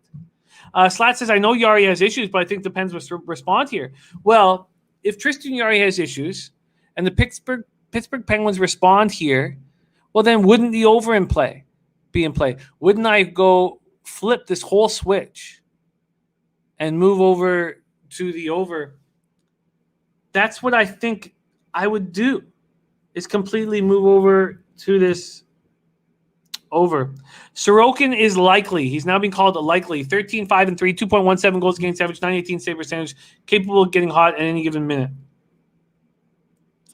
North Ender says, if you like game to go to overtime, wait and bet them in-game after a team goes up 1-0. Way better odds. That's such a great line. Stanley says that under 5 is at plus 122. I tell you what, there's no way I bet the under. And I was thinking about it and humming and hawing it and studying it. And there's just no way, not with the vulnerability of Tristan Yari. And here's another problem with the Pittsburgh Penguins, and it's their 77.4% penalty kill. The Islanders power play at 18.8%. We know what Barzal can do on that power play. And the Pens power play at 23.7%, which is very strong, sort of gets trumped by 2 things. 1, no Malkin. And he's so important on that power play. And 2, an 83.7% penalty killing by the New York Islanders. I think so, Mr. Gokster. I'm going to wait and see what this 5 is. And I'm going to see what happens to it, because I'm starting to think that the over will be the spot. Okay, let's talk a little more about this. So the Isles took game 1, 4-3 in overtime. Kyle Palmieri's overtime winner 4 minutes in. He's a Long Island native. These teams despise each other. These fans hate each other. And when Palmieri scored that goal, watching him skate over to the bench, I was like, oh, no, the Penguins are in trouble. And I have no futures on them. And what am I used to doing lately is watching the Penguins lose in the postseason. The Penguins have lost 10 of their last postseason games. How many times is this team going to shine in the regular season and deal with injuries and then get hurt in the postseason before gamblers take notice and start backing the dogs? So Pajot and Palmieri are looking very good together. And this Islanders team is a dirty dog. And that 6-6-3 run to end the regular season is long gone. All they know now is they can knock out the Pittsburgh Penguins. Sorokin, the second rookie goaltender in Islanders history to start the first playoff game. And here we go, no Malkin. So, and Mr. Gokster is taking it. Osby says, who do you trust more? Oh, my goodness. So this is the reason why I haven't bet a side, and I probably won't. Because I trust the Penguins to respond. But you take a Pittsburgh Penguins team without Malkin and with Tristan Yari having all these question marks around his glove side, how do you not take the dog? If I had a free play, I'd have to take the dog. So let's see what Domi Gunrici says. Such a bad loss for the Pens. I do think they respond, but I also think Islanders have to think they need at least 3 or 4 goals to win. And he's on the over 5 at plus 122. Michael Irvelina took the Pens plus money yesterday to win the series. For today's a must-win. Oh, it's a must-win. It's a must-win, without a doubt. It's a must-win. I mean, come on. You want to go to Long Island?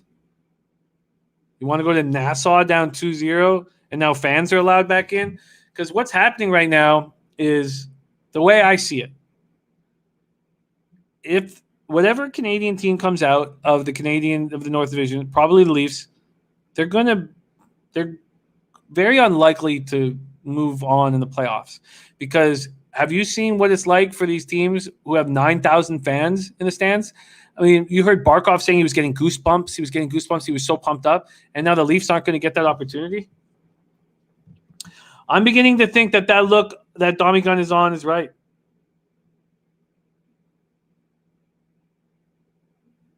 But it's not plus 122, the over 5, right? The over 5 is going to be... Oh, unless he's on the over 5.5.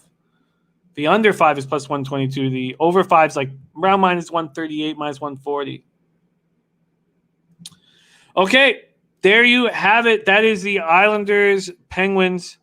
And, oh, by the way, I am coming off a loss last night in NHL, which I think was the right side for sure with the scoring chances. But I'm not having a very good year. I'm plus 1.94 units. My ROI is plus 0.66%, 143 and 151. But my average line is plus 116, which gets it for me.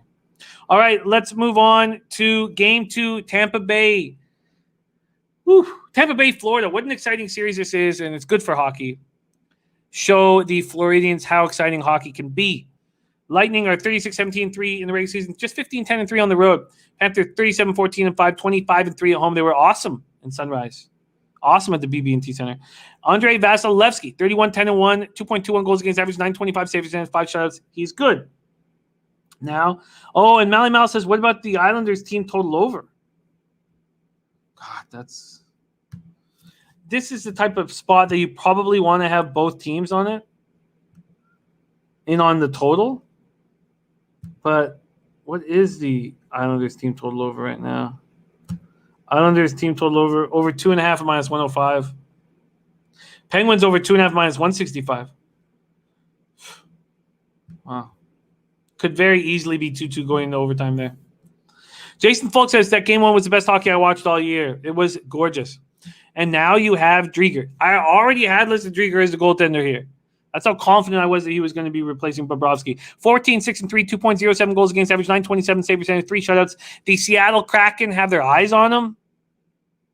So I don't know how Florida's going to keep Drieger at this point. Lightning, 22.4% power play, 84.2% penalty killing. Those numbers will increase because Kucherov is back in business. Panthers, 20.5% power play, 79.8% penalty killing. Let's go over to the odds market and see how it's changed. This total opened up at 6, slightly juiced to the over. It's now juiced to the under. There's been a 7-cent move towards the under at Pinnacle. From a money line standpoint, the Lightning opened up at minus 123. They're now at minus 110. So a 13-cent move over there towards these Florida Panthers. Ooh, wow. Ooh, wow. Jason Albert says, I think the Panthers are a good dog here. I agree, but the Ekblad injury creates a situation where I just can't put my money on them. And you have this Lightning team that adds Kucherov after missing the entire regular season. And since his debut in 2013-2014, he scored 38 postseason goals, tying with Alexander Ovechkin. Steven Stamkos hadn't played since April 8th, 16 games. He returns for game 1. Hedman, lower body injury, he gets 3 assists in game 1. Ryan McDonough, upper body injury, he returns and looks excellent. Then you have Braden Point, scored 2 late goals. Now you have the deepest offensive team in the league all of a sudden. Panthers had won their last 6 games of the regular season, including the final 2 against the Lightning. Huberdeau, goal and 2 assists. Barkov, goal and assist. Verhaeghe looks good. But you take the Panthers and you take Sam Bennett out of the lineup. He was their leading scorer down the stretch. And I cannot believe that the Flames got rid of him. I was drooling over him for the Canucks. He can play mean. And now he's suspended this game. Whew.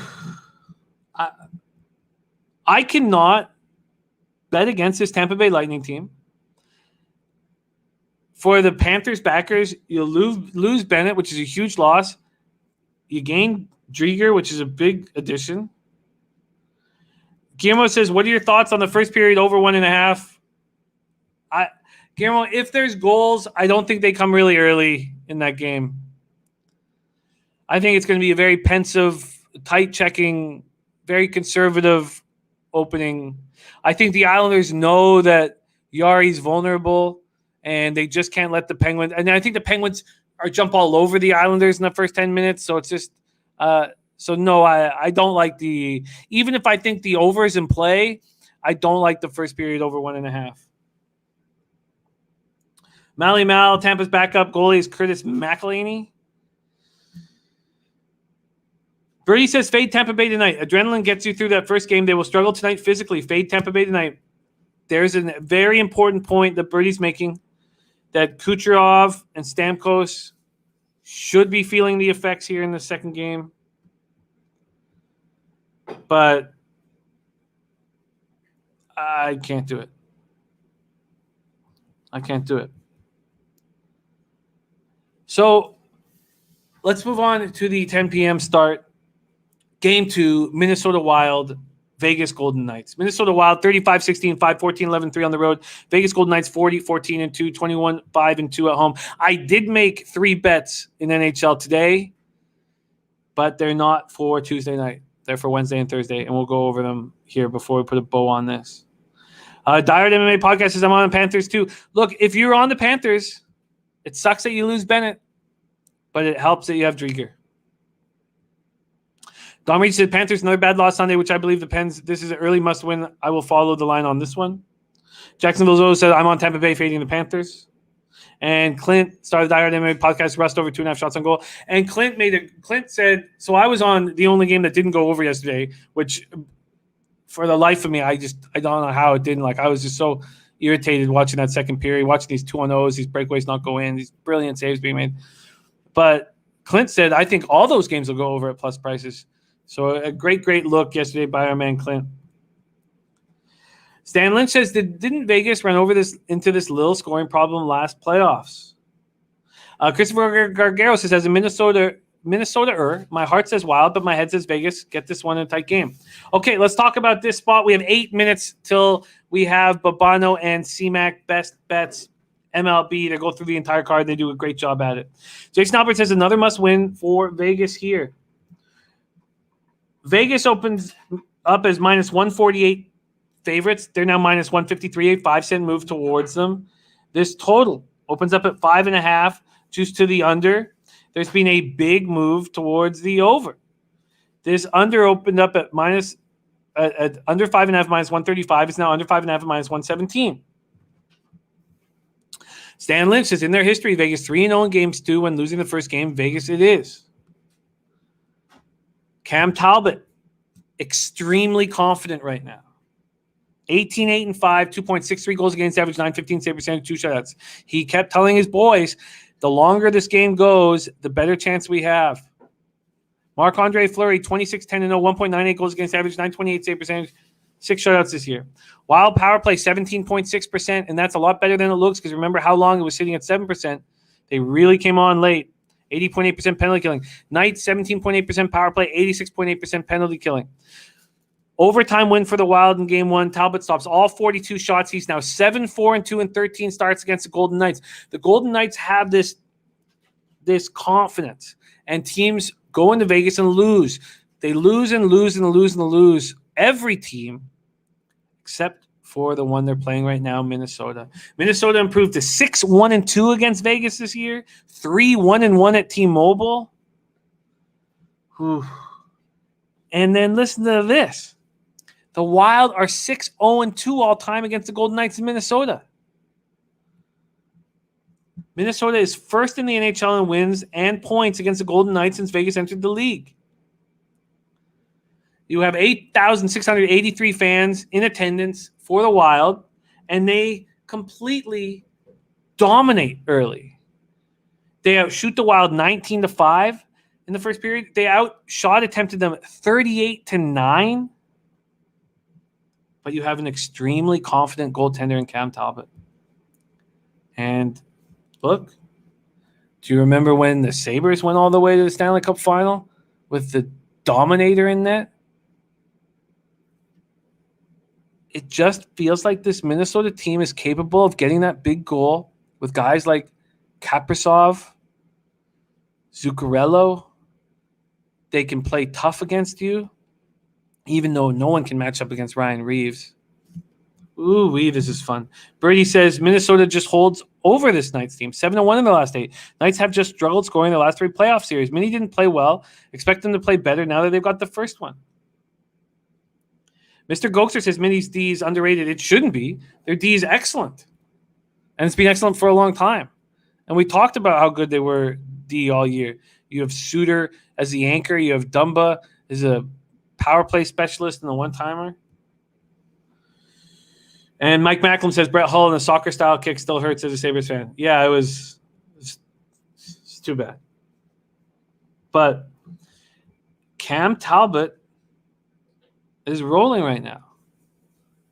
And these teams are so dangerous when they start believing. In saying that, I can't bet Minnesota here. I saw that first period of dominance. Max Pacioretty remains out with an undisclosed injury. That hurts them. And I've said that constantly since they signed Pacioretty. He's a China doll. You can't trust him to be physically healthy when you need him most. And now he's breaking the hearts of Vegas fans. This is the worst possible matchup Golden Knights could have. Now their backs are against the wall, and I expect them to come out firing. Do I want to bet them? No. I am, though. I am surprised that the over is taking money. It's creating a situation where the under 5.5 is a decent play. It's very interesting. This 5.5 opened up at minus 130. It immediately went to minus 135, and now money's come in on the over. And my feeling is that there has to be a bias from what people saw last night in the games that were supposed to go under, the plus money spots to the over that people bet. In fact, why wouldn't we bet the under now that it's at minus 125? This helps us, this market move. And look, I love betting the over 5.5 at plus money. It's always something I've loved. But this is going to be tight. Okay. I think this market move to the over now makes this under nice. And a lot of people made a lot of money on the plus line overs last night. And Brady says, Jimmy, what more can Vegas do from that first game? Mini was the team that had room to grow. Not sure I agree with your thinking here. The Knights dominated the game and still lost. Look, I'm not betting on the Knights. The Wild were fortunate to win game 1. And look, I respect you guys for backing the Wild here. But I can tell you what Vegas can do is they can dominate like they did in the first period for longer. That's all. I'm not going to sit here and take a side, but I will sit here and take the under 5.5 now that it's at minus 125. So I'm going to jump on this the full game under 5.5 at minus 125. Okay, we have a minute and a half left on the show here. I moved on the Oilers minus 1. I also moved on the under 6. I got a bad line on the under 6. I just didn't put it all together that I think it's going to be a low-scoring game, and I expect Hellebuck to be excellent. I'm going to take the Oilers on the minus 1 line and the Leafs on the minus 1 line every game, I expect, of their series. Now, it's not something I'm just going to completely lock in because injuries can change things. But those were the 3 bets that I've already made. So I have the Oilers minus 1 at plus 104 and the under 6 at minus 125. And I have the Leafs minus 1 at minus 128. I think the Jets are going to play very conservative, especially when McDavid and Draisaitl are on the ice, and try to take no penalties. I'm going to wait to see what's going on with the goaltending situation in Vancouver, and then we'll make a move there. But, man, playoffs in NBA, playoffs in NHL, and MLB here. Thank you guys so much for rolling with us. We have a lot of excitement here. We have the Taint play of the day with the St. Louis Cardinals at minus 120. We have the Dutch boy freshest look. It's Westbrook, over 12.5 rebounds. And we have the debut of Jose's Say Hey play of the day. And Jose, our producer on the ones and twos, is on the Bulldog Lance Lynn over 6.5 strikeouts at -110. Thank you guys all for your support. It's very exciting to see the show growing here at Pub Sports Radio. We want to keep it growing. We just want to keep it growing. I'm so excited to be here with Pub Sports and very thankful to be rolling with all you guys. So thank you for your support. Jump over to Babano and CMAC Best Bets. But most importantly, Lecce Halos Bookmakers!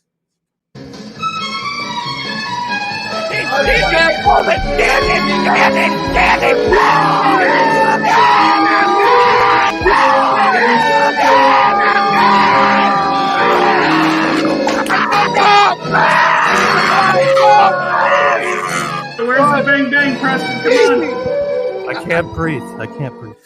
Pub Sports Radio. Come find us in Southtown 101. Subscribe on YouTube and all platforms where podcasts are found.